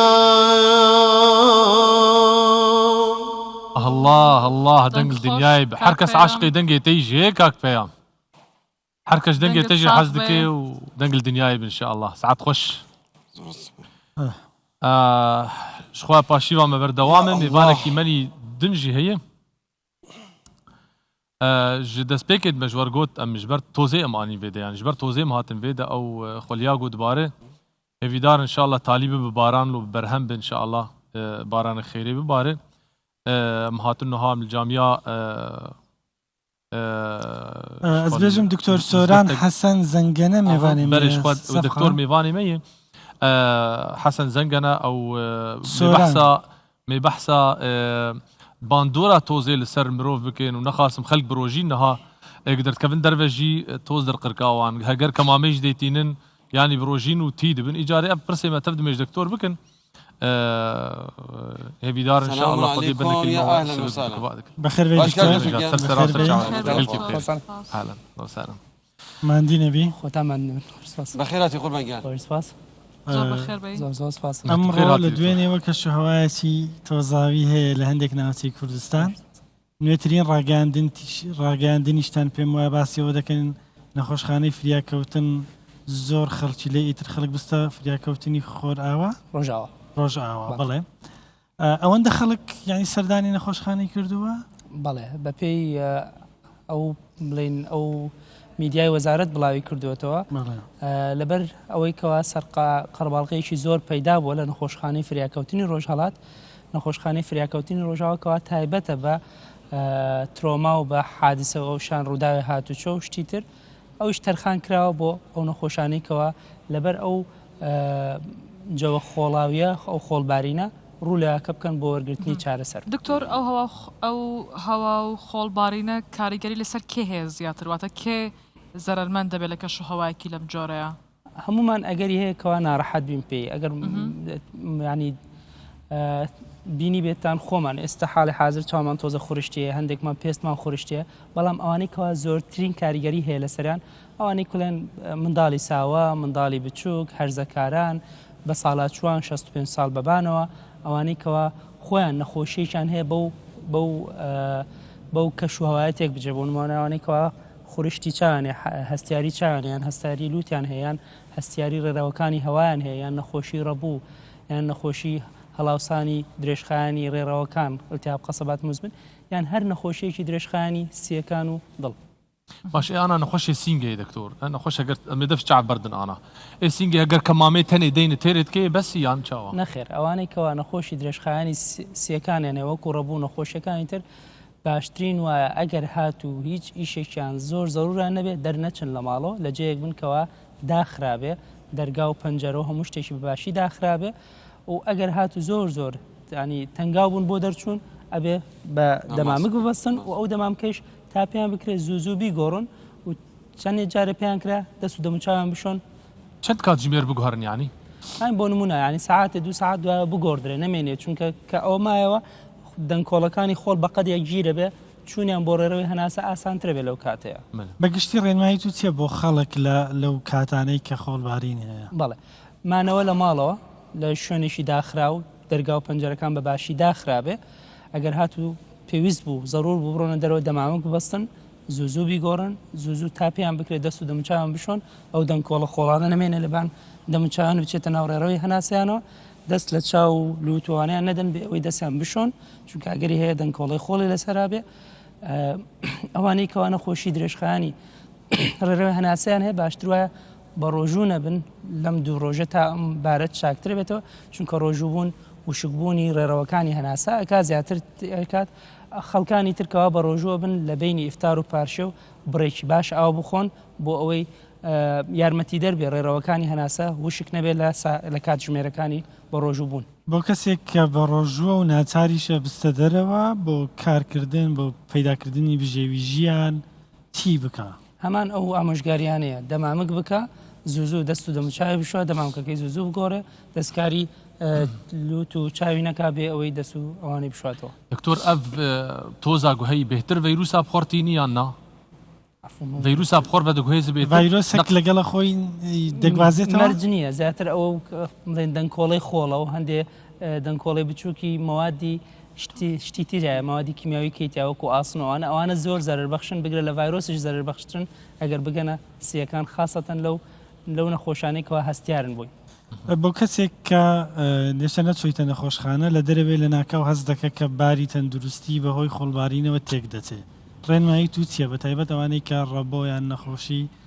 هەستیاری هەناسیان بەڵێ ئەمە ئامۆژگاریمان بۆوانەی کەوە نەخۆشی درێژخانیان هەیە زیاتر لە ڕۆژانی تر ئەم فترەیە گرنگیەکی زۆر بدەن بە بەکارهێنانی دەرمانەکانی خۆیان بۆ نمونە بەخاخیانێ حەبیان هەیە شروعیان هەیە بە مەزبوطی بەکاری بێنن و هەت جۆرە بەخاخی شەیەکەوە لە کاتی پێویست بەکاردێ ئەوەش ئەگەر هات و ئەوهان لات ئەو بەخاخیان پێ بکە دەچنە دەرەوەش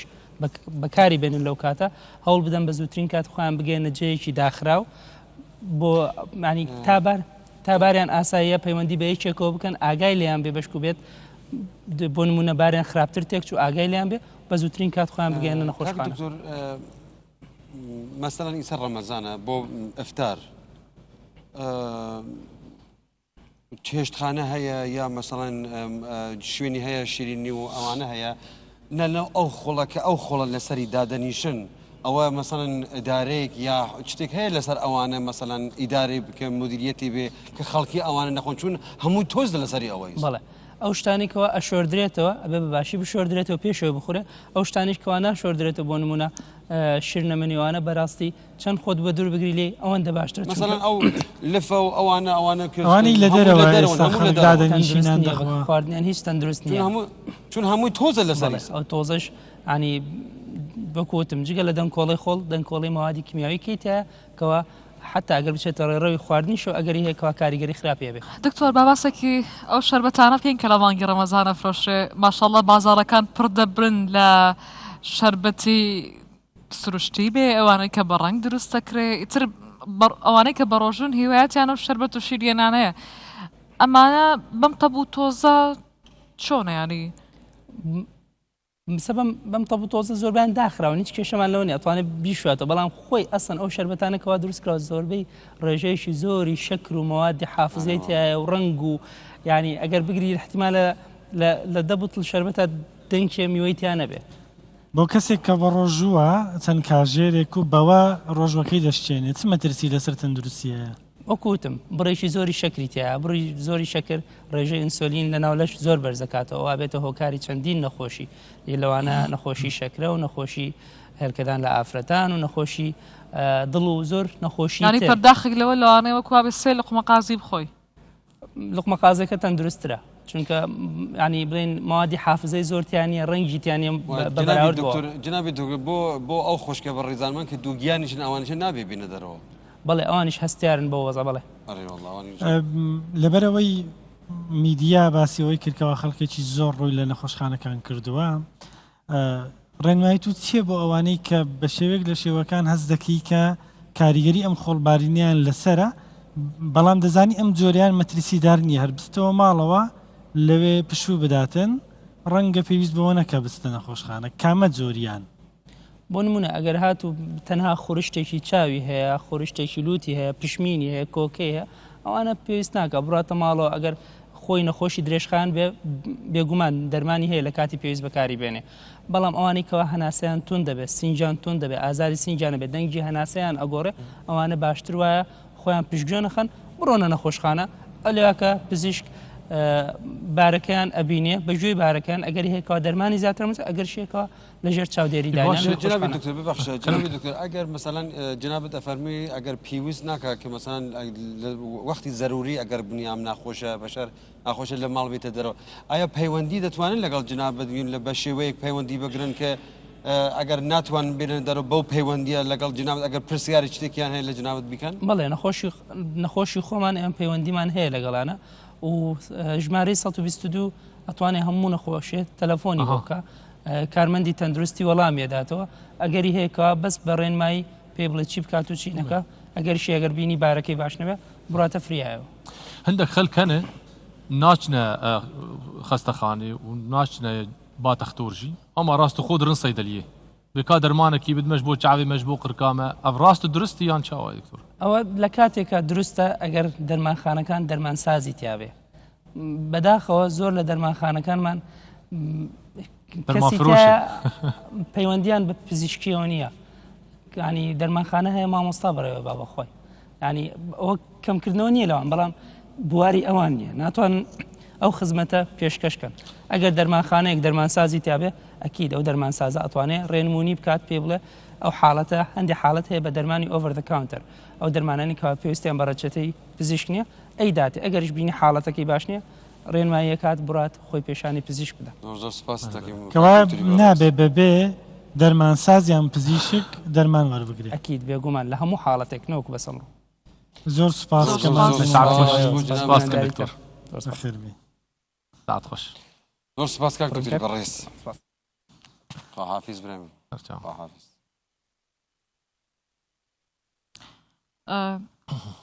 کاک سیپان من ناتوانم هەستم لەبەر میوان بە تو دانیشە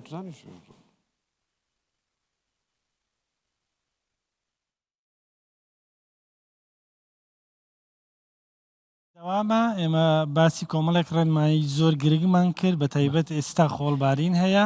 بەپێی پێشبینیەکانی کەشناسیش تا سبەی شەو بەردەوام دەبێ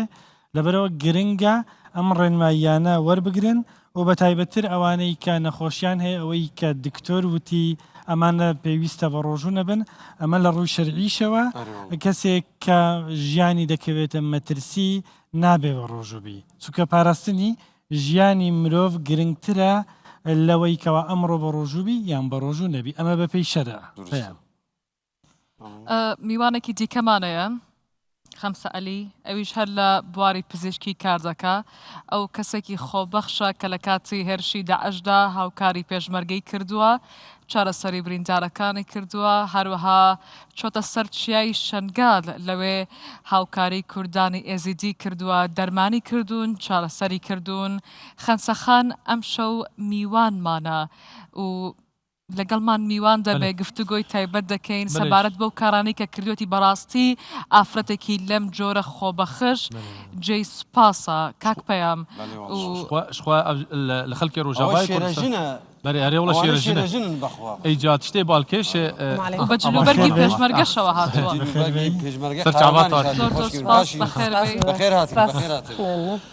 دەستێتە ساغ بێ خەڵکی ڕۆژاوای کوردستانی دیرکی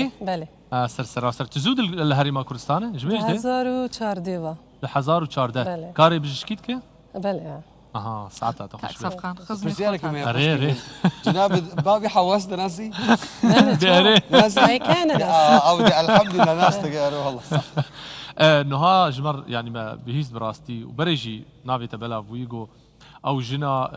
جرو جافاي كردستاني اخو بخش برخوفي بري خدا سنگرين شر الويدا كيلكا شربانا والشنغالي جي والجبري شر تا او درمان دكرن كيلكا بيشمريي اشخوا يعني افكارياش بوتا تبخوه البجار تي هناك اشترقو تشلو بريار دا تبي كاريب كي أزوكا مبدأك مرات مهيا وإرادة مديت إنه خشكو برين من إزدي تروريستين داعش إنه فرمانك سري وادا آني وكا مبدأك وإرادة مرت شيبي من كسي وصاناز نتكد كردستاني أتشوراخ مدير الصحة دهوكي هنجي جناب دكتور نزاربو مقلت آكاريا منو علاجة بك أزي خابخش أزي آكاريا خشكو بري خي إزدي بكما قلت تمام أمجي آمدنا آكاريا تبكن مبريار دا وواجي طبعا مرا أركار بالصحة دهوكي هنجي الميداني بجلق أركاره وحتى وكا أبروجي أركاره تشكي ما سنين ناحية رئاسة صحة دهوكي من هاي وكيل خانكي وشاريا خابخش صبا ساعة هشتي حتى يازدي شوي از نخشكو برخاني ازدي دابي جيانا مجي وكا جيانا وابو من بريني وادر مانت كرن جبرجو از نا اختصاص حمي نخشي بو هر نخشي اختصاصك جيراد بي از مساعدة دكتوري جراح بو هاي وكي ماويدي من نجاحتك باش اني وخلكي ما خشكو برين ازدي قالك يعني جمرادي بون رابي هزن ما أمني وهزن بيش مرجعي ولقى ما شنغالي أو السريتشي شنغالي ما بين محاصر وقال خشكو تجي بوار محاصر ما نا از هنجل خاني كيبو خشكو بريمين ازدي يوابي تشي بينو يكاري هاتون يسياري وايواتني أو مانتشي شنغالي محاصر مان راوي هنجي كاكا اشتي كوتشارو أو السريتشي شنغالي جو أم تخوازن هين آفرتك يبو مريكش بر و كتشو جنا دا علاج بك تشي جنا آفرت نين بريني وادرمان بك ربي دكتور نزار جو تهرم جو هجين ريكي بدن من از هرم از باورتم لورت كت حصاري جيت شقيسي تما از نطرو جما حصاري دا از طياريتشو من بيا ببرسم تشاتو جاش يسر جايشين از طياري بتشوم قال كيشوي قال دكتورك هبو دكتور هشير عيسى وجي جراحة عام بو قال دمعون طبل قلبون عولي راسي موافقة نداقو مثلا خلكك شنغالتي وافرتك بقال ما قالك زحمته هنجي دكتور هشير عيسى ديت بو جاي شنغالي چنده زحمته دارو بربينو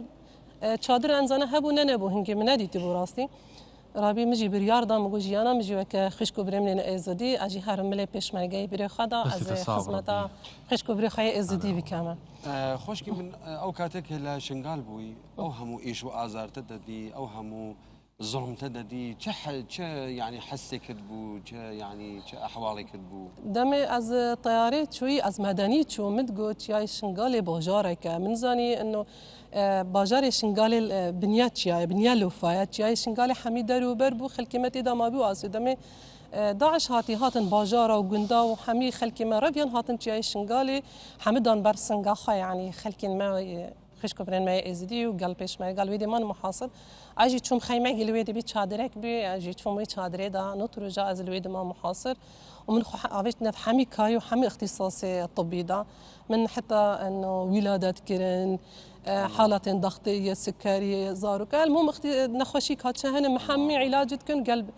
تيمك الصحه دوك يجي هات مرا كاربو قال دمعه وانطبا وجانجي بجم شرط خطوري اختصاصي هر وجبت هات نحفت رجاد رجاد ما او فدغيان بس از هر دما ويدر از قال حمتي ما دما تلور ما ايته از هر الويد دما صحه دوك تيم ريت كرن او فدغيان بس از هر دما چادر خدا حتى قال خوينا بيش ما جاي ريكاتا فكرن از هر دي سمال جي خو چادر دا وهجي ما ديت هي خلكي ما بيويست باكاريه انه از علاج جوابك مرابي علاج واكر واز هر ما وما حتى 2017 ما قاده دمي حشد شعبي هاتن ام درخصن اجي قال بيش ما صاحبي واز هات من كاز المحوري محموديه ما وبنقها ما تندرسي الويدا مركزه نهار تعني كاردك بله اثر بشياوي ديت كان ابا تقريبا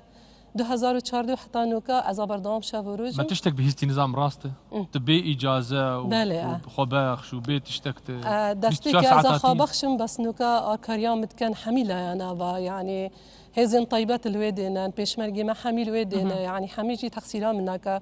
ومثلا هەگی عیلاج نەبە ئەس نەشم یەک ڕۆژێ لێ دەوام بکە بەردەوام شەو و ڕۆژ بەسەحا دەهۆیکە حتاوەکە ئەو ڕۆژی چ تەقسیریە ناکە دەرمانێ من یعنی چن نەخۆشیە هەی دەرمان هەیە ئەنا اختصاصا مثلا یا دەختی و سکەری وانە بەس ئەس طلبات چ دەرمانیت کرد نویسی سەحا دهۆکێژ مراڕیتکە یعنی باوەری گەلێک من هەنە ڕاست باشە بۆ خاتونێکی وەکو تۆ ئەمە کارێکی سەخت نییە ئەوە بکە ئەیبینی قاچیشت بریندارە بەێ ئەز ژبەری ئەە دوو مانگە ئەز المەحوەری ئەس کاتم نگە من وەریگەریا باش نبی مەڕاستە چۆم دو دکتۆراژی و چند حەکیمێن جەبارژی هیچ تا هێتێش نگەمگرێ بەڕاستی توانایەکی زۆری ئەوێ کە خانمێکی لەم جۆرە هاوکاری وەکە ئافرەت ئەستنی ئافرەت بووم حتاوەکە ئەڤروژی چ ئافرەت ئاکاریا مناکەن ئەزا بەردەوام شەو و ڕۆژ ملێ برێخای پێشمەرگە دامە ئەز خزمەتت کەم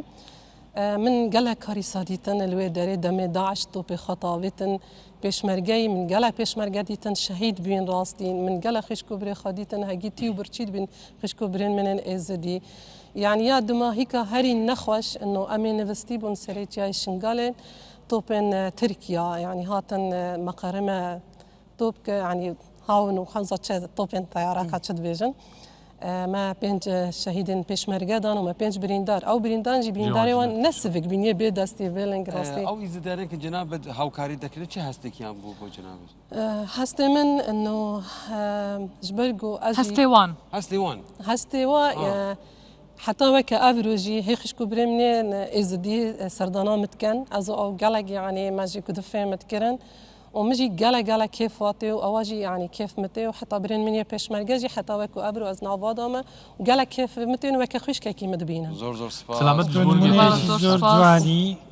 پێکەوە ژیانی پەیوەندی بەهێزی لێوان پێکاتەکان ڕاستی شێرەژن ینی بە جناب شێرەژنێکی نمونەی لەش ساغوی نمونەی جناب زۆر هەگی از ئارکاری تنەبە منەشیا نۆڤێ کار و خەباتێ بیکە ڕاستی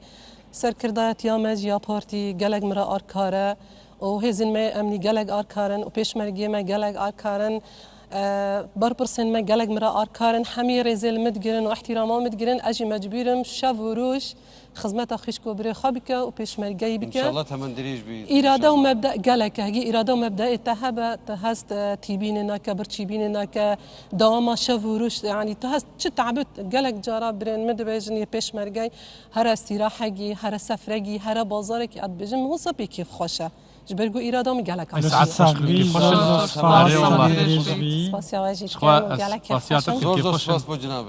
گو خلکی می رو جوای کردستان کار کیلو پیروز کرد ساعت خوش خودی از فرقی نبینم راستی چه روش آوا روش لاتو باکور و باشور و رخ من فرقی نینه جبرگو کار من کارکی انسانی و کارکی مرواتیه بفرق جدایی ملتیای شنگال خدمتت کردن گالک هزن دیجی هبین من علاجات کجبلی پشمرگی جبلو خشکو خی رزان پرومو حاضرة دبينيمو ديمو لا خيوا خدمتي اگر مناجات دیان مداخی دەڵێن قصیدەین خۆی ئۆلی ڕووداوی ڕەبشین لە بەرنامەی پاشیوی ڕوودا و هەرشەو یەک کەس هەڵدەبژێرین لە داویا ڕەمەزانێژی یەک کەسی خەلات ویدۆکانی خۆتان بە ژمارە تەلیفۆنی 2964 750 530 307 یانجی بە ئیمێلا pashiv@rudaw.net را ژمارەڕێ چاوەڕوانتانین لێبیاون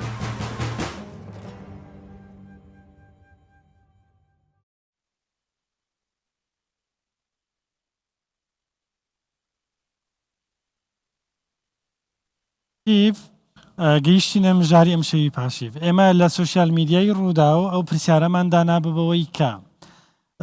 لەبەرەوەی مانجی ڕەمەزان مانجی قورئانە لە مانجی ڕەمەزاندا قورئان دابەزیوە لەبەرەوە هەمیشە موسڵمانان زیاد لە مانگەکانی تر لە ڕەمەزاندا زۆرتر قورئان دەخوێنن هاوکات ینی بە خۆشحاڵیەوە لە کوردستان کۆمەڵێک ناوەند و سنتەر هەن بۆ لەبەرکردنی قورئانی پیرۆز کە ئێستا وەزارەتی ئەوقاف و کاروباری ئاینی حکوومەتی هەرێمی کوردستان سەرپەرشتیان دەکا و بەڕێوەبەرایەتیی تایبەتی هەیە لە کوردستان خەڵکێکی زۆر ڕووی لە قورئان لەبەرکردن کردووە بەتایبەتی خانمانیش بەڕاستی خانمێکی زۆر لە کوردستان قورئانیان بە تەواوەتی لەبەر کردووە لە پێشبڕکێکان بەشدار دەبن پلەی یەکەم بەدەست دەهێنن بەڕاستی توانایەکی زۆر باشیانەیە خانمانی کوردستان لە لەبەرکردنی قورئاندا ئەو پرسیارەی ئێمە ئەوە بوو ئایا لەبەرکردنی قورئان گرنگترە یاخود کارپێکردنی و تێگەیشتنی مرتکم بێوانێ میوانداری بەڕێز مامۆستا مەلا نەوزاد گەردیمان کردووە سلام بەخێر بێ ماندی نەبی سلامت بیان ڕەبی سپاس دەکەم ستایلەکی تەواو مەلای کوردی سلامت بیان وایە هەروایە یاخۆ بەخێر بێ سلامت بیان ڕەبی سپاس ماندی نەبی لەگەڵ ڕەمەزان و تەراویح و وەعز و ئامۆژگاری بۆ موسڵمانان الحەمدلله خوای گەورە لێمان قبوڵ کا باش و بەردەوامین و لە شوێنێکی مبارەک کە مزگەوتە و لە مانگەکی مبارەک کە ڕەمەزانە و لە شەوەکی مبارەکیش کە جومعەیە ئەوە سێ چوار مبارەکی خڕبوویتەوە جەنابیشتان دەستان خۆش بی ماندوو نەبن ئینشاءڵڵا زۆر سوپاس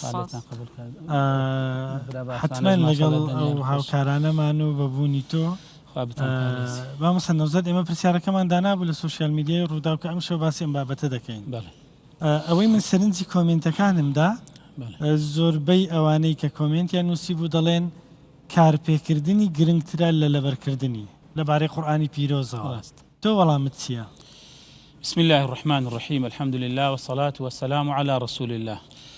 خواهی گەورە ڕەمەزانمان لێ قبول کە ئینشاءالله ببێتە مای خێر و بەرەکەت لە بۆ خاک و وڵات و نیشتیمانمان ئەو خۆڵباری نشمان لەسەر لابا یا ڕەبی سەرەتا قورئان کتابی ئەوەلین و ئاخەرینە یعنی کۆکەرەوەی هەموو پەیامەکانی خوایە لە ئەوەڵەوە تا ئێستا کتابێک کە باسی عەقیدە و بیر و باوەڕ دەکا باسی ئەخلاق و سلوک دەکا باسی عیبادات و شەریعەتیش دەکا هەموو ئەوانەی تێدا لە خۆ کۆکردەوە لۆیە قورئان خوێندنەوەی ئەجر و پاداشتە لەبەرکردنی ئەجر و پاداشتە تێگەیشتنی هەر ئەجر و پاداشتە عەمەل پێکردنی هەر ئەجر و پاداشتە تەنانەت تەماشاکردنیشی عیبادەتە ئەم ئەجر و پاداشتە چییە؟ کەسێک کە قورئان دەخوێنتەوە خوای گەورە چی دەداتێ لە بەرامبەرەوە؟ دیارە پێغەمبەری خوا عەلەیهی سەڵات وسەلام ئەفەرمێ هەر کەسێک یەک پیت لە پیتەکانی قورئان بخوێنێ ئەجر و پاداشتی دەخێرە یعنی فقط بە خوێندنەوەی بسم الله الرحمن الرحیم 190 خێرت لە بۆ دەنووسرێت کەوا بوو ئەجر و پاداشتەکەی زۆر گەورەیە مامۆستا ئەگەر کەسێک بەنیەتی ئەجر و پاداشتیش نەیخوێنێتەوانەی هەر ئەجر و پاداشتی بۆ دەنووسرێ واتە هەر کتابەکە بەدەستیەوە بگرێت و بیخوێنێتەوە هەر ئەجر و پاداشتی خۆی بۆ دەنووسرێ دیارە خوێندنەوەی قورئان نیەتی ناوێ مادام ئەو کەسە لە پێناوی خوا دەخوێنتەوە بە هەر چ نیەتێک بخوێنتەوە ئەجر و پاداشتەکەی لە بۆ هەر لە پێناوی خوا بۆ خۆی نیەت نییە هەر بە خۆی نیەتە إنما الأعمال بالنيات کەوا ئەو کەسەی کە قورئان دەخوێنتەوە بە نیەتی ئەوەی ئەمە کەلامی خوایە ئەمە بەسە بۆ ئەوەی کە خێرەکەی بۆ دەنووسێت ئەجرەکەی هەیە يتعبد به دکتۆرش خۆ هەنە کەنن نزانم بخوێنن نەتوانم بخوێنن گوهدار دکن مثلا دیامە بە عەمر مەزن بوو ڕەحما خۆ دڵمیرێتەوە لێبێ نزانی نەتوانی بخوێنێ بە گوهدار دکر ئەو ژی عینێ خێرەی پێغەمبەری خوا فەرمی عەلەیهی سەڵات وسەلام السامع كالقارئ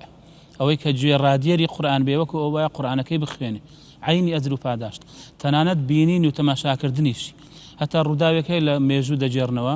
پیاوێک کە دەمرێ مامۆستای گوندەکە خەوی پێوە دەبینێت لە بەهەشتا ئینجاویش دەچێتە لای خێزانەکەی دەڵێ ئەو پیاوی تو چی کردووە چ ئەجر و پاداشتێکی هەیە لە باش بینیمە وەڵای خوێندەواری نەبوو بە زۆر حەزی لە قورئان بوو قورئانێکمان لە ماڵدا هەبوو هەموو بەیانیان پێش ئەوی بڕواتە سەر ئیش ئەو هالە بەدەست بەس ئەوها دەستی بە خەتەکان دادەهێنا ختمی ئەو های دەکرد ساڵانە ختمێکی قورئانی ئەوهایی هەبوو یعنی ئەوەش نەوعێکە لە ئەجر و پاداشت بینینەکەشی باشە ئەی لەبەرکردنی قورئانی پیرۆز چ خێر و پاداشتێکی طبعا لەبەرکردنەکەیشی هەروایە خێر و ئەجر و پاداشتی زۆرە بەڵام ئەوەی کە لە قورئان و فەرمودەدا ئێمە لێی حاڵی دەبین فەهمەکەی گرنگترە لە لەبەرکردنەکەی درستە چونکە ئەگەر کەسێک شتێک تێنەگاو لەبەریکە هیچ فایدەیەکی نییە لە بۆ سەحیبەکەی هیچ بەرەو پێشی نابە فقط وەکو بە بەغا بڵێتەوە بەڵام نازانی باسی چییە نازانی ڕێنمایەکان و تعلیماتەکانی بەس ئەگەر بیخوێنێ و لەبەری کا و تێی بگا و کاری پێ بکە ئەو باشترینە ئەوە پێغەمبەری خوا فەرمی عەلەیهی سەڵات وسەلام ئەو کەسێک کە قورئان دەخوێنتەوە لێی تێدەگا و کاری پێ دەکا وەکو ئوتروجە وایە یعنی شەمامە لە کوردەواری دەڵێن شەمامە ڕەنجی جوانە بۆنی خۆشە تامی خۆشە هەمووی خۆشە هەموو شتەکەی جوانە بەڵام عەکسەکەی ئەوەی کە دەیخوێنێ بەڵام لێی تێناگە و کاری پێناکە وەکو گوژارک وایە گوژارک زۆر تاڕە ڕەنجی جوانە پێ هەردەخەرەتەی دوایی کە دەیخۆی تاڵە چیرۆکە کەی دکتۆر چیرۆکە کوڵمە بهیستی نزانم ڕاستە نەڕاستێ دەبێ پێغمبەر عەلەیهی سەڵات وەسەلام دەرباستی جامیە بووی هاتووە جامی مزگەوت دیتی کابرەیەک قورئانی دخوێنی 24 ساعتا هەرگە پێغمبەر تێ جامیە دبین دخوێنێ پرسیار دەکە دەبێ کی مەسروفێ لەسەرتە دکت 24 ساعتا لە مزگەوتت دخوێنێ دەبێ برایە من دەبێ ئەخووکە ئەعبەد منک ئەم ڕاستە ئەڤ ینی چلۆ ینی خۆدنا قورئانی و لە کار بدە بەرهەردوو خۆی لە ئەسڵدا قورئان لە بۆ ئەوە نەهاتووە بەس بخوێندرێ و بلاوێندرێتەوە بە دەنجی خۆش و وەک دەڵێ سەری لە بۆ بادەی و ئەوە نییە قورئان پەیامە ئەو پەیامە هاتووە دەفەرمێ إنا أنزلنا إليكم كتابا فيه ذكركم يعني باسي إيويا خدا دەفەرمێ باسی ئێوەی ئەی مرۆڤەکان مەسەلەن کە باسی ئێمەیە لەو کاتێک کە نوتفەنیە لەو کاتێک کە جەنینین کۆرپەڵە ناوزگە لەو کاتێک کە دەبینە طفل و منداڵ گەنج دەبین پیر دەبین تا دەمرین و دەچینە بەهەشت ئەوە هەر باسی ئینسانە لۆیە زانا خواناسان و عاریفانی قەدیم ئەیان فەرموو کە قورئانمان دەخوێندەوە کە دەگەیشتین ئەو ئاەتە یا ئەیها الذین ئامنوا هەڵوەستەمان دەکرد ئەی ئەمن ئیماندارم ئەوە لەگەڵ منیتی یا ئەیها الئینسان ئەوە لەگەڵ منیتی یا ئەیها الناس لەگەڵ منیتی گوێ ڕاگرن ڕابوەستی ئەسڵ تێدا ئەوەیە شێخ محمود رحمة الله عليه شێخ محمود شێخ محمودی حەفید جارێک لە جاران شتێکی وا حەڵ دەکات لە ئەوەی ئەوانەی کە قورئان دەخوێنەوە و پەیامەکەیشی وەرناگرن و لی تێناگەن ئەفەرمێت جارێک لە جاران لە مەجلیسەکەی ئەودا پیاوێک بانجی پیاوێک دەکە ئەوها پێی دەڵێ فلان ئەویش ئاور دەداتەوە دوای ئەوی دیکە هیچ پەیامێکی لە بۆ نییە جارێک دوو سێ زۆر تووڕە دەبێ دەڵێ ئەوە سێ جارە بانگم دەکەی هیچ قسەیەکرد نییە دەڵێ دەی ئەوە وەکو ئەو کەسە وایە قورئان دەخوێنێ و پەیامەکەشی قبول ناکە تو بە سێ جار تووڕە بووی ئەدی خوای تەعالی لە 114 سوورەتان بانجی ئینسان دەکە یا ئەیها الئینسان یا ئەیها الناس یا ئەیها المؤمنون یا ئەیها يعني هەموو باسەکان حیوارە لەگەر ئینسانی مامۆستا نەوزەد لەوە پێم وایە لە فەرمودەدا هەیە کە هاوڵانی پێغەمبەر دوردی خۆیان لەسەروی دەفەرموون کە ئێمە دە ئاەتمان وەردەگرت دەچوینەوە هەوڵمان دەدا جێبەجێ بکەین اینجا دە ئاەتی تر وەربگرین ئەگەر نەدە ئاەتی نوێمان وەرنەدەگرت تاوەکو جێبەجێمان نەکردبە ڕاست لە کۆمەڵگەی ئێمە هەستناکەی تەواو پێچەوانەیە ئەوەندەی کە مەبەستیانە زۆر قورئان بخوێنێن مەبەستیان نییە زۆری جێبەجێ بکەن اینجا تعاملی خدای تەعالی لەگەڵ بەندەکانی لەسەر ئەساسی نەوعیەتە نەک لەسەر ئەساسی کەمیەت یعنی ناپرسیت چەندت کردووە دەپرسیت چۆنت کردووە مەسەلەن ئینسانێک بە خلالی 10 دقە 10 ڕکعات نوێژ دەکا ئینسانێکی کە لە خلالی هەر ئەو 10 دقەیە 2 ڕکعات نوێژ دەکا ئەجریان ڕەنگ بێ وەکو یەک بێ و لەوانەیە 2 ڕکعاتەکە باشتریش بێ چونکە ئەو سەکینەتی تێدا بووە لەسەر خۆ بووە هادی باشە ئێستا لە ڕەمەزاندا زۆر کەس پرسیار لە یەکتر دەکات چەند ختمت کردووە اینجا هەیە زۆر ختم بکە دوور لە قورئان دوور لە پیرۆزی قورئان وەکو ڕۆژنامەیەکی زۆر بە خێرایی بخوێنتەوە ڕاست یەکەکی تریش یەک ختم دەکە بەڵام لە بەردەمی دادەنیشێ لەسەر بیر دەکاتەوە لە ناوەرۆک و پەیام و فەلسەفە و حکمەتی قورئان و ئەمر و نەهیەکانی قورئان کامەی باشترە مامۆستا طبعا ئەوەیان باشترە کە ختمەکی لەسەر خۆ و بە لێ حاڵی بوون و تێگەیشتن و تەدەبر دەیکە قورئان بڕۆ تەماشای ئاەتەکانی کە ئەوەندەی ئەفەرمی ئەفەلا تعقیلون ئەفەلا یەتەدەبەرون ئەفەلا هەمووی باسی ئەوەیە یعنی فەهم و تەذکیرە و تدبر و ئەوانە گرنگترە لەوەی کە قورئان باسی خوێندنەوەی دەکا یەتلونەه حق تیلاوەتیه بەڵێ ئەجری هەیە بەڵام کە بیخوێنیەوە و لێی تێنەگەی لەبەر ئەوەیە ببوورە پێیام لەبەر ئەوەیە خوا دەفەرمی وەلەقەد یەسەرنا القورئان للذیکر یعنی زۆر کەس دەتوانی بخوێنتەوە بەڵام فهل من مدەکر چه هەیە لی تێبگا بیر بکاتەوە لی قۆڵ بیتەوە لەمانەکە جناب مامۆستا دەنگی مبارەکی یعنی سەوتی مبارەکی حەزەتی ڕەسوولی ئەکرەم سەڵام زۆر خۆش بووە یعنی تایبەت بووە یعنی تایبەت بووە هیچ کەس ناتوانێت ئەڵێن ئەوەندە وەختی کاتی کە قورئانی فەرمووە یعنی تلاوەتی قورئان یا تلاوەتی قورئان ئەڵێن ئەبوجەل یعنی بە دزی یا بە شاراوت چووە سەوتی مبارەکی حەزەتی ڕەسوولی ئەکرەمی گوێ داوە بەڵێ وای فعلا ئەبێ قورئان خوێندن ئەوەندە تەئسیری لەسەر مرۆڤ یعنی هەر خوێندنەوەی قراءەتی پێغەمبەر صلی الله عليه وسلم ڕاستەوخۆ ئاسەواری لەسەر دڵی کافرانیش بەجێ دەهێشت يعني حتى أو آياتك دابزي وأفرمي كافران دلين لا تسمعوا لهذا القرآن والغوا فيه لعلكم تغلبون لو أوي يعني خوێندنەوەکەشی وكشي تأثيري لسر عالم بوا وكو نصيحة وآموزگاری وابو لبرا وشا هلا نبم أو بشي سورة فتحة كذا خوين توا وفسجدوا لله وعبدوا سورة النجم النجم بولا اواني شمبيان لقل كافرانج لقل بيغمر صلى الله عليه وسلم وعندك كاريغري هبوا يعني جاب ما بس من اويك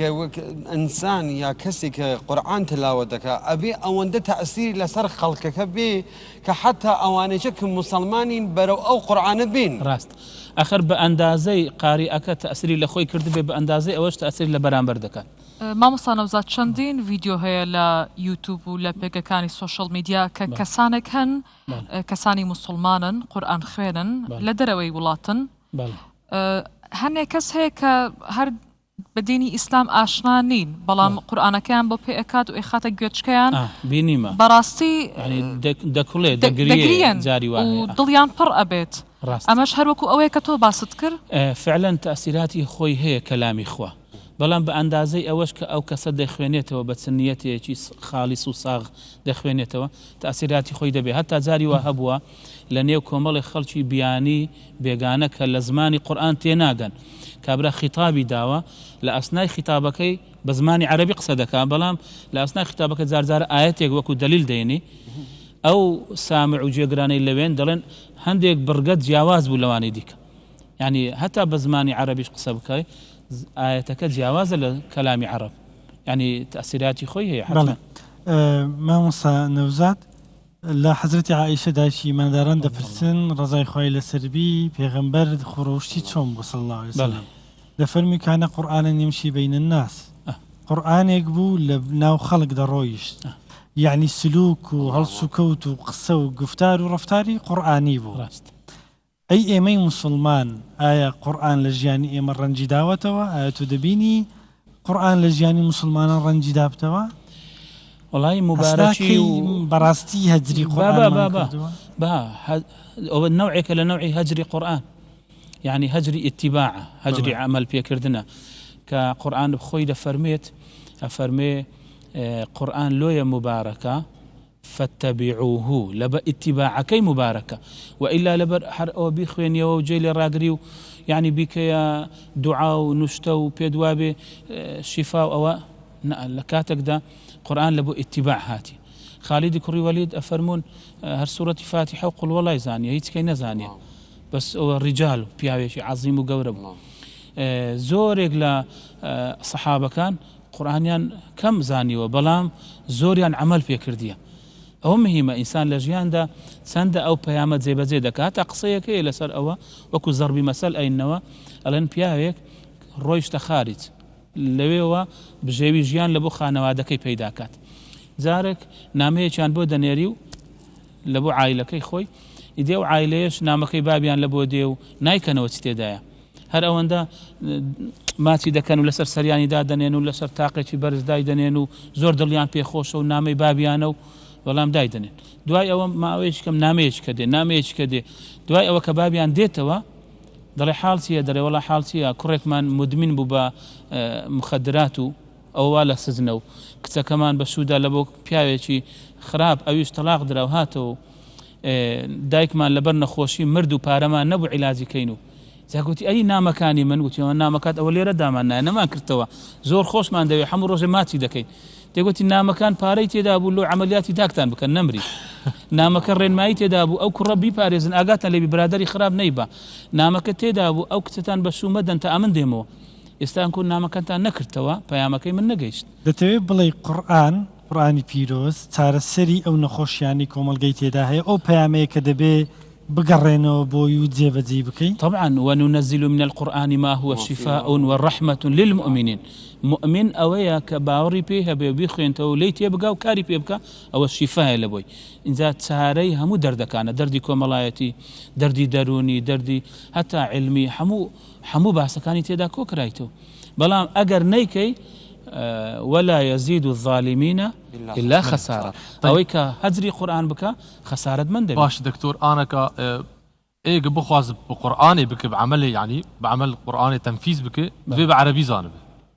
هەگەر کورد بێ ئەنا ئالیمە ڕۆژاوای کوردستانی زۆر خەلکەیە بە عەرەبی نزانێ تەفسیرێک بە کوردی هەیە تشتێکی ولو هەیە سەر کار دەبوو و کەسێک تشتێکی ولو بکەێ تفسير بكردي هي قرآن طبعا هي بهمو زمانك تفسيري قرآن هي بس لكردي دا دو زور تفسير سي زور تفسير مان هي تفسيري ترجمة كرد يعني فقط كلمة بكلمة ترجمة وكوي هجار وكوي هجار مكرياني وكوي تفسيري آسان تفسيري الرامان تفسيري شمان هي مطول هي وسط يعني همي باسي قرآن باشا دو بيامي توتسي بو اواني كا رنجا طبعا الرز وتقديري زور من هي بو اني قرآن لبردكن اما كم كردنوي نيه لبيجي اوان بلام قرآني لبرا بس ما مەڵەیەکی خراپ لەگەڵ خەڵک دەکا لەگەڵ دایکی لەگەڵ باوکی سلوکەکەی هەڵسوکەوتەکەی مامەڵەکەی کەسێکی مسلمان نییە ڕاست حديث في غمر صلى الله عليه وسلم أفرمي رب تال للقرآن يلعنه القرآن يعني جاري وهي هر أوي كقرآن دخين توا قرآنك بردستي خوي لعنتي لدكاتو لبروا مثلا قرآن باسي أودك ألا لعنة الله على الكافرين على الكاذبين على أو صفات خرافانا كتب خوشي دخين توا أو صفات شتيدا كوابو جرينجي قرآن لويدا إنسان ليتي بقى وكاري بيبقى بلام أجر خوين نو لبر كردني شي هبو أو زكاري بيكرد أو نور على نور لبروا عظمتي همو أوشتانيك لناو إسلام دا مقدسا هميان معلقا يعني بسرين وبا قرآن إسلام جر رمضان لبرتي لأنه همو دواز دمانك كقوريا تبقى قرآني تدا باسي وأن شهر رمضان الذي أنزل فيه القرآن ليلة القدر لبرت أوان دا قوريا قرآن تدا باسي مكة ومدينة لو قورا برو قرآن تدا باسي پیغمبر صلى الله عليه وسلم لو قوربو مهبطي وحي قرآن بو حتى جبريل لو قوري همو فريشتا كان هر لبروي قرآني دابزاندو يعني أما أقر بماني قوربين توكو تاك وكو خيزان وكو كوملغا بتسينا وخزمتي قرآن نوري قرآن إنساني قورو عظيم دكا وكو هيدروجين واي لبالوني دكان برز دبيتو لبو آسمان قرآن سوناو هر دليك إلا برزي دكاتو وقرآن كسيج ببشناكا لبروي خواد فرمي إنه لقرآن كريم قرآنك بخشنده هر كسيكرو لقرآن بشي همو عنددات إلا بهرمن دبيلا بركتي قرآن تأكيد سپاس وام سامنا نزال قردي يام شو ميواني إما بوي والله في ساركاني إما مورجب بيامي عزيزي جا من خدمتي وبريزان عرس كم امروج كاكا عبد الستار بمن تلفوني ساحي وماركا يا رب مارا تدخل وتي كاكا بيامتو او شوا لمن داوي شعر ذكرت يصير شعري بمن بري كرد امر ايه والله اواز كريه اري كاكا عبد الستار وتم كاكا عبد الستار زور سباس دكم امام ماركا نقد بلي ديس جناب دوم شعركت بري كرد اي والله سلام والله شعري كي زور جوانا صلاة والرسمان اي والله كاكا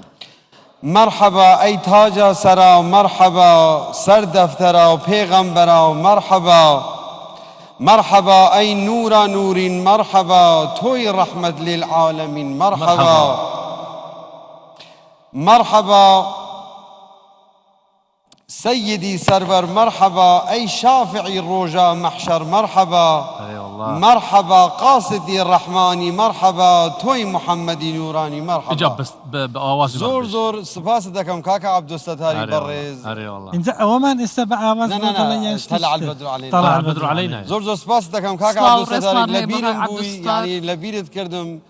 تلفونت كرد او شعرت كعمل باحترامي جنابت او شعر ما بيشكش بجنابته بنراني بريز كرد لخزمتها نم لقل آهنجي طلع البدر علينا فرمو اللهم صل على سيدنا محمد النبي أمي وعلى آله وصحبه وسلم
دربي يابان مدينة سويدا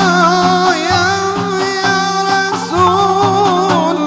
دربي يابان مدينة سويدا يا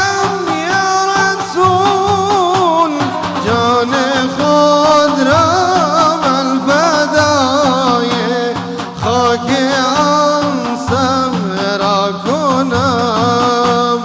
طلع البدر علينا من ثنيات الوداع وجب الشكر علينا ما دعا لله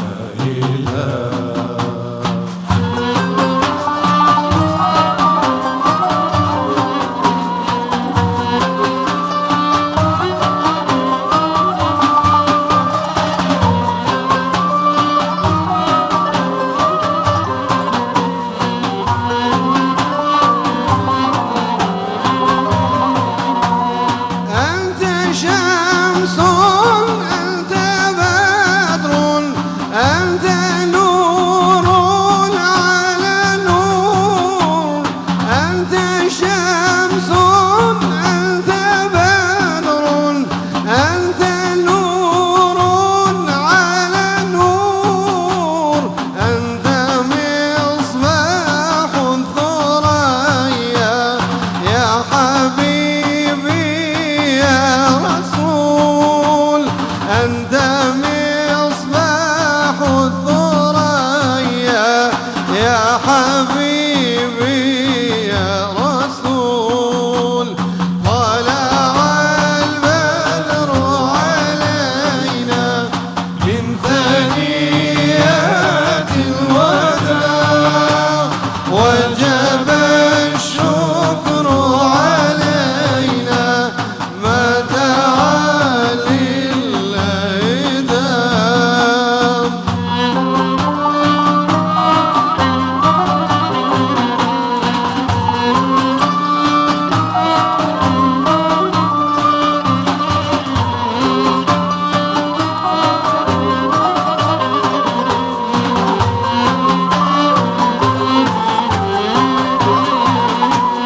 طلع البدر مبينا رحمة للعالمين طلع البدر مبينا رحمة للعالمين وبشيرا ونذيرا مرشدا دنيا ودين خوش دنگ خوش به دنگ الدنیای به شخواه میوانک ایمانی دن هیا نهال روجلاتی کردستان جدورا اورمیایی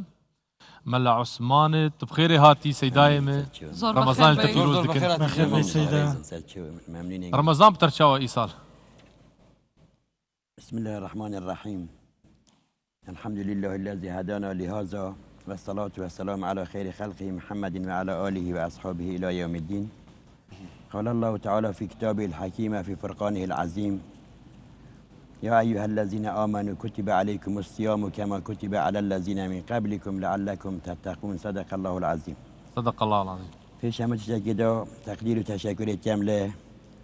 روداوي الكارمند روداوي سرپرست اشتيار روداوي والمسؤولين المحترم و لجروب تيبا دفزاني تبريك بيجمعوا دنجي خوشو ودفي والنوازشي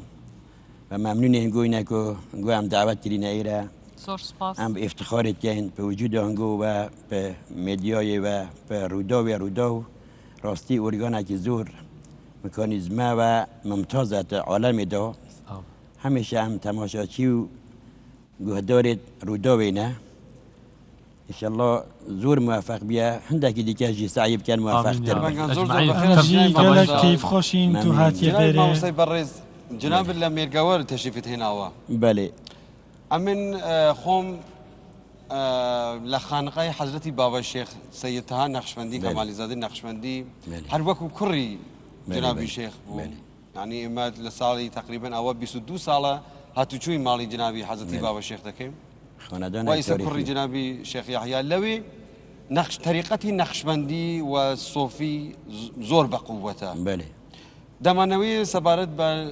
طریقەی نەخشبەندیە ئەو سۆفی بەڕێزانە زۆرتر بۆ ئێمە باس بکەی وە زانیاری زۆرتر بە ئێمە بدەیت. بله البته مانگ رمضانه به مناسبت رمضان فقط به مختصری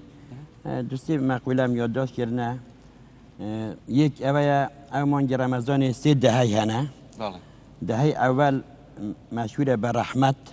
و نعمت خداوند که میوانی خدای نازل سر عردی بیا و شوی لیلت القدر تدایو و رحمت که خدا دیگه امت اسلامی کردی آخر ادیان. بله. دهه دوم برکت تدای رمضان و دهه سوم گذشت و مغفرت تدای لگناهان لطرف خدای چون شوی لیلت القدر خیر من 1000 شهرینه و برابر عبادت 83 سال الی 84 ساله. همش تبریک در بیجمع خو جماعت و حضوری هنگو همو بسلمانان اما بحثی طریقت اگر بفرموی اما بنده بخون ویسرم تقریبا اما لکتابی مشاهیر و مشایخ کردی و کرد استنباطم که در سطح هر چهار کردستان دا حدودا الان در جهانی کردستان دا در هر چهار پارچانه 360 خانقاه و تکیه هنه هر چهار پارچه کرد. بله 360 تکیه و خانقاه. و تایبت روشهلات چند هنه؟ جا من دیم روشهلاتی. جا روشهلات در کرمانشاه حتانی موکوی هم روشهلاته. بله. ایدی عرضم که در هر چهار نقطان 360 تکیه و خانقاه هنه یه تصوف و دراویش. بله. اونا بعضی که نقشبندینه بعضی که قادرینه. بله قادریه. سرچشمکش هر تبعیت لسنت رسول الله که فعل و قول و تقریره. بله. یعنی هر یک اما وقت چون مذاهب اربعین ها 4 مذهب هنه اختلاف ائمه رحمت به امتان و او تشیخه که دنا جماعت دهیا یا بیج مشایخ هبونه اولیا هبونه و داخل با پیشکوتن علومی تکنولوژی جدید عقاید زور سوس بونه و زورش به معنا بونه و زور حمله دکنه رخصار اولیا یا طریقت قادری و نقشبندی باور زور سست و زور به عقیده دوستانی خداینا جناب امام استاد جان اولیاء دوستانی خداینا و اولیاء یعنی ولی به معنا حبیب به معنا دوست راسته خب بحث خدا جکن لهندوستان در بیجن گاه خدایه اول دی اما دوی عالمی نتونیم بگیرین اما هر چون 360 تکیه خانقاه نه شیخی ده برجسته شبونه اولیاء برجسته هبونه لا بایزید بستامی بگیره لا جنید بغدادی بگیره حتی هاتین مولانای حتی هاتین او شیخانه که سلسله به سلسله نسل به نسل یعنی وقت انتقالی وقت ارسی زوران شایستگیان هب یکاری دوام بینه جگری وانه جانشینی وانه عالم یکیان در عصر خدا در وقت خدا یعنی لپاشی عصر جاهلیت که 670 سال بود دختر کشی ها بود که چند زنده بگورده کردن لو 250 سالی گذشتش زور جهالت ها بود اگر او عالم و علمای دینی ما مستویان آینی نبان و او مشایخ و اولیانه نبان و او خانقه و تکیانه نبان عالم چند برحلاتر دبو رجا کرد تو با ما هندک بحث تکیه و خانقه و طریقت روشهلات بکی بله ولی اجا طریقت معلومه چند طریقه هن روشهلات کن هم عرض که دونه نقشبندی و قادری بس او دو یک دوریش یک صوفینه بله تصوف نقشبندیه دراویشش قادریه نه کیش زیاده تر مرید هنه خلق والله نشیم بیجم نکل هندوستانش هر دو که هنه لدهلیون و خانقاه هر دو هیا لافریقاش هیا لسودانش هیا لپاکستانش هیا حتی سرایت کریه بو آمریکایشی اما لخود ایرانی از فکر کم برابره مثلا لساقز هيا لسنندج هيا كرماشوي هيا لمهبات هيا لأورمي هيا سيدة ملا عثمان منطقة ومرقور وترقور مرقور يجي سيخ ونقوي تاريخي هنيه كي مولا سيد عبدالله افندي جيلانيه كمالا نهري نخواندانه كي تاريخي وقداسته كي معروف ومشهور تاريخي داستابت بونه اونا لمكي هاتنا بشجره وسجره وحمتش هنا اولي اول زور معروف بياد زمان با بيريد مجدا بيا ارشادك جوان و هدایتك زور عالی کردن و زحمتك زور کشان و خدمتك النهرية بيتها جدي شيخ تهاتر بابا شيخ نه هیچ تعاونی نه عوض شیخ سعد عبدالله افندی أفندي ها بله سعد عبدالله افندی گیلانی جيلاني شیخ سعد ها هم کمالی زاده هم حسینیه بله درسته سعید سادات دو قشرن یان حسنینه و حسینینه بله درسته حسنی برا گورنه به اصطلاح ما و ادب ما حسینی جی برای کشکنه یک تصوف یک دوریشیه اینجا مهم اوه مثلا خانقاه شمزینی هیا مثلا سنندجی خانقاه هیا مثلا کرماشای هیا لمهابات هیا پەیوەندی علاقەت نەفبەرەوانە چەوایە سەیدا والله عدو المرء من يعمل بعمله عرب تبيجن دجمني كاس مروي او كاس ايش مروي بكاتن زوتان دكانداري زيرينجرش كيف بيكودنوين تصوف خو طريقك ها سرچشمه وديسه همان دينه قادرياش ها طريقك هذا طريقات يعني ريك يعني راهنمایی او نجي استنباط بنا لشريعته يعني بروي كسكي شريعت يا طريقه بله ذاتن از ملو بم از حسکم از زور معروف بم زور پردرآمد بم همه عالم قدری می بگیریتن یه دیگه پیچه کشکتری بیتن اما شو لوی حسادتی نینا اما غریزه که انسانیه من شاید به ادبی جیکر اما زور کیف حشیته هم صنف و کیفی کد نهیتر بله از باورم اویه سيدايم ما بحث طريقة كرجنا فانشي نقشبندي شغل عالم الروجافاي كردستاني ما شاء الله فرن زورن يعني الروجافاي كردستاني مولانا خالدي نقشبندي عليه والله اوي بهتر كرد نزيكي اسلامي كرن يان اسلامك كردي تشيكر هول دا اسلامك كردي تشيبك وك شلو عربي والله باورا من اوه جناب انسانيت پیش اسلامیت دواتیه اولی هم انسان بون پاشنگی ملتی ما قومی خورا و مترو سنداته هم کرد بونه پاشنگی هم بسلمان بونه بله دی من چه اسلامی کردی پیشک نوه که اسلامک بجنم اسلام کردیه اسلام ناب محمدی هیا چی بیتن دیگه 4 مذهب هر 4 مذهب بنام مثلا اسلام اما مولانا جی خدمت کی زور کریه خدمت کی ملی کریه خدمت کی سیاسی کریه خدمت کی اجتماعی کریه خدمت کی فرهنگی و ثقافتی کریه و خدمت کی معرفی طریقتش کریه که طریقت له شریعت استنباط بیا و که برای کشکیه هر دو به معنا اکن شریعت به معنا تبعیت لسنت و روش و آداب و پیغمبره طریقتش به معنا عین اهدنا الصراط المستقیم اوجه طریقت اما اگر لسر اصول بیتن لسر اصول الضوابط حقیقی اسلامی بیتن والله طریقت عین شریعت و شریعت عین طریقت اما اگر هدفها بیتن سیاسی بیتن خارجه باشا سيدة ملا عثمان بله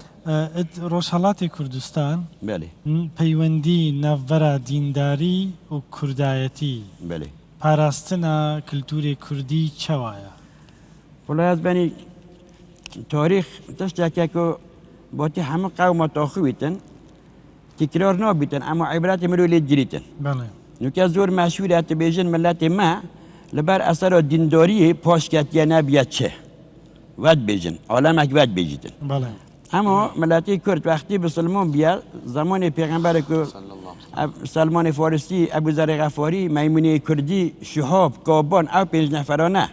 لطرف یزدگرد بک چون خدمت پیغمبر بسلمان لی روزی و ای بسلمان بیا چه جارایی جاره که پشیمان نبیا کافر نبیا یعنی واقعا دینداری تنها ملت ما دا زور رواج هیا زور امتیاز هنه یعنی چند دینداری بوت سدم هندێک و کوردبوونجی بەردەوام بیت والله اساس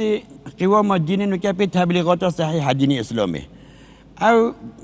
ملت كردي که تابع سنت و روش آداب و کلتور و نری تا پیغمبر بونه منش و روش و انجام دانه بیا باعثی به هندی که منحرف نبن لدین ندر کون یعنی لباسی و عفت و تاریخ و ادبیات و دی شجاعت و سخاوت و دیانت و بنظیر بیا ارنا بجم کسبتونی نه اگر همیا باشه نبیتن کمترش نبیا دینداری و عين كردينيو بيا كردينيو عين دينداريو بيا ماشي خال انا ام ببينن عرباش خور اسلامك عربي تشكري بيغمان يعني فرساج خور اسلامك فارسي تشكري تركاج خور اسلامك وخليفاك فارسي تشكري بو كردات چه نكرلوش بو كردات والله ما اسلام كرديني نه چون اسلام شخصي نه اسلام دينه که ملی و اجتماعی همه انسانايه يعني بو همه انسانايه پیغمبر چه فرق نابنده عجم عرب دونينا هناك دبيش لو ماجي كرد بما فنولو مان حياني انا كرد يعني اسلام نخست الخدمه تاخذ خو خست الخدمه اسلام يدو او يقول جاب شاش بكاراني الاسلام اسلام بشاش كاراني خست الخدمه تاخذ وان فامجي بسلمان امجي كتر الخدمه تاوان ازباني اسلام بمعنى للسلم هوت يا سلم يعني سلامات يعني امنيات يعني آرامش سلم لطرف خدای بهوتیه اما اگر محبت هبید عدالت لازم نینه اگر عدالت هبید عین محبت محبت دینی هبینه همیشه محبت دینی وقتی هبینه نو بیان بجین بابي هندش كاس قناة که محبت دینی هبینه يعني خليفه عثماني واي فارسي ابانا اسلام طبق عندن او انا بنظر من تحجر تعصب تبعيث او هرسي مقولنا تهم اديان دا تهم اخلاق دا محكومن درسته او انا تحسب نژادی نجات پرستی هبیه سيد ملا عثمان تجاوز لحریم اسلامی کردن چون عالمه کی سیاسی دو بناو اسلام عالمه ما سرکوب کردن باشا ام بحثي ورمي ومنطقة هوا بكين ميرقور وترقور بله بري جو هبون ما نلوري جو فلا بله هبنا نوكا چند دين هنا الوري والله أديان متعددة هنا مذاهب مختلفة هنا سليقي مختلف هنا نوكا مثلا بهائي هنا نوكا يهودي جو هنا نوكا مسيحي جندت ما دوني ذكر أورمية زور هنا بله برادري شيعة هنا كرد هنا حتى عربش هنا و بيك فيجيان نفبراوانا چوا والله زور بيك فيجيانا كي زور معتدل هنا زور مراعاة أخلاقي كدوت يعني جيراناتي كي جالك سر يعني مثلا وقت بيتا عيدا هوا اكسر دانا اگر مريا تابد ام چنا تعزيه وان او چنا تعزيه ما اگر عيدا بي همتنا عيدي ما ام چنا عيدا وان ساعتها وخش چنا كلي امام مصطفى سياري زور مسابرت با مولانا خالد النقشبندي بدا خو كاتما نمو زور برسيان بولاد رمضان تفيروز خوش اجرد مكتبي ما چنكني هم ليبيا هم مذهبي بيا هم مرشد بيا هم اجتماعي بيا او كاتك مولانا خالد النقشبندي شوت زيارتي خاني خدا شوت مرقدي حضرتي رسول اكرم لوي دعوت كراوه بو هندستان لي شيخ عبد الله دهلوي او انا زور برسيار ولي بدا خو وكاتما نمو جاي بلا او شعري هنجي مولانا خالد فكر كان فرموي السلام عليك يا رسول الله صلى الله عليه وسلم دخيلك يا رسول الله دخيلك روي رشو موي سبي وفرميسكي سور اشفع لنا يا رسول الله مولانا خالد قوتي ساعات خوش ممنونين نقول مع تشكر يكملوا برنامج ان شاء الله بخيراتي ممنونين ان شاء الله سرفراز بخيراتي صفقة نتشمع والله نظام كاكا بيان تشتكي جمار بيجي امشو هاتيم كوتاي برنامجك او بو ما افتخارك بو كامشو لو مزقفت جوانا مالي خوابو لمانجي مبارك رمضان بو برنامج لقال كاكا دكتور ادم خوشي بريزن بانو كاكا صفخان لخدمتي هو بم لقال جروبي بريز لخدمتي بمشوكي تايبت بو همو كمان كاكا دكتور بلا حتما عزیزان با کوتاهی برنامه‌اتیم همو هوا بخوای گورو مهربان دست راست بشو پاشی خاطر. وانگهداری هوا پی.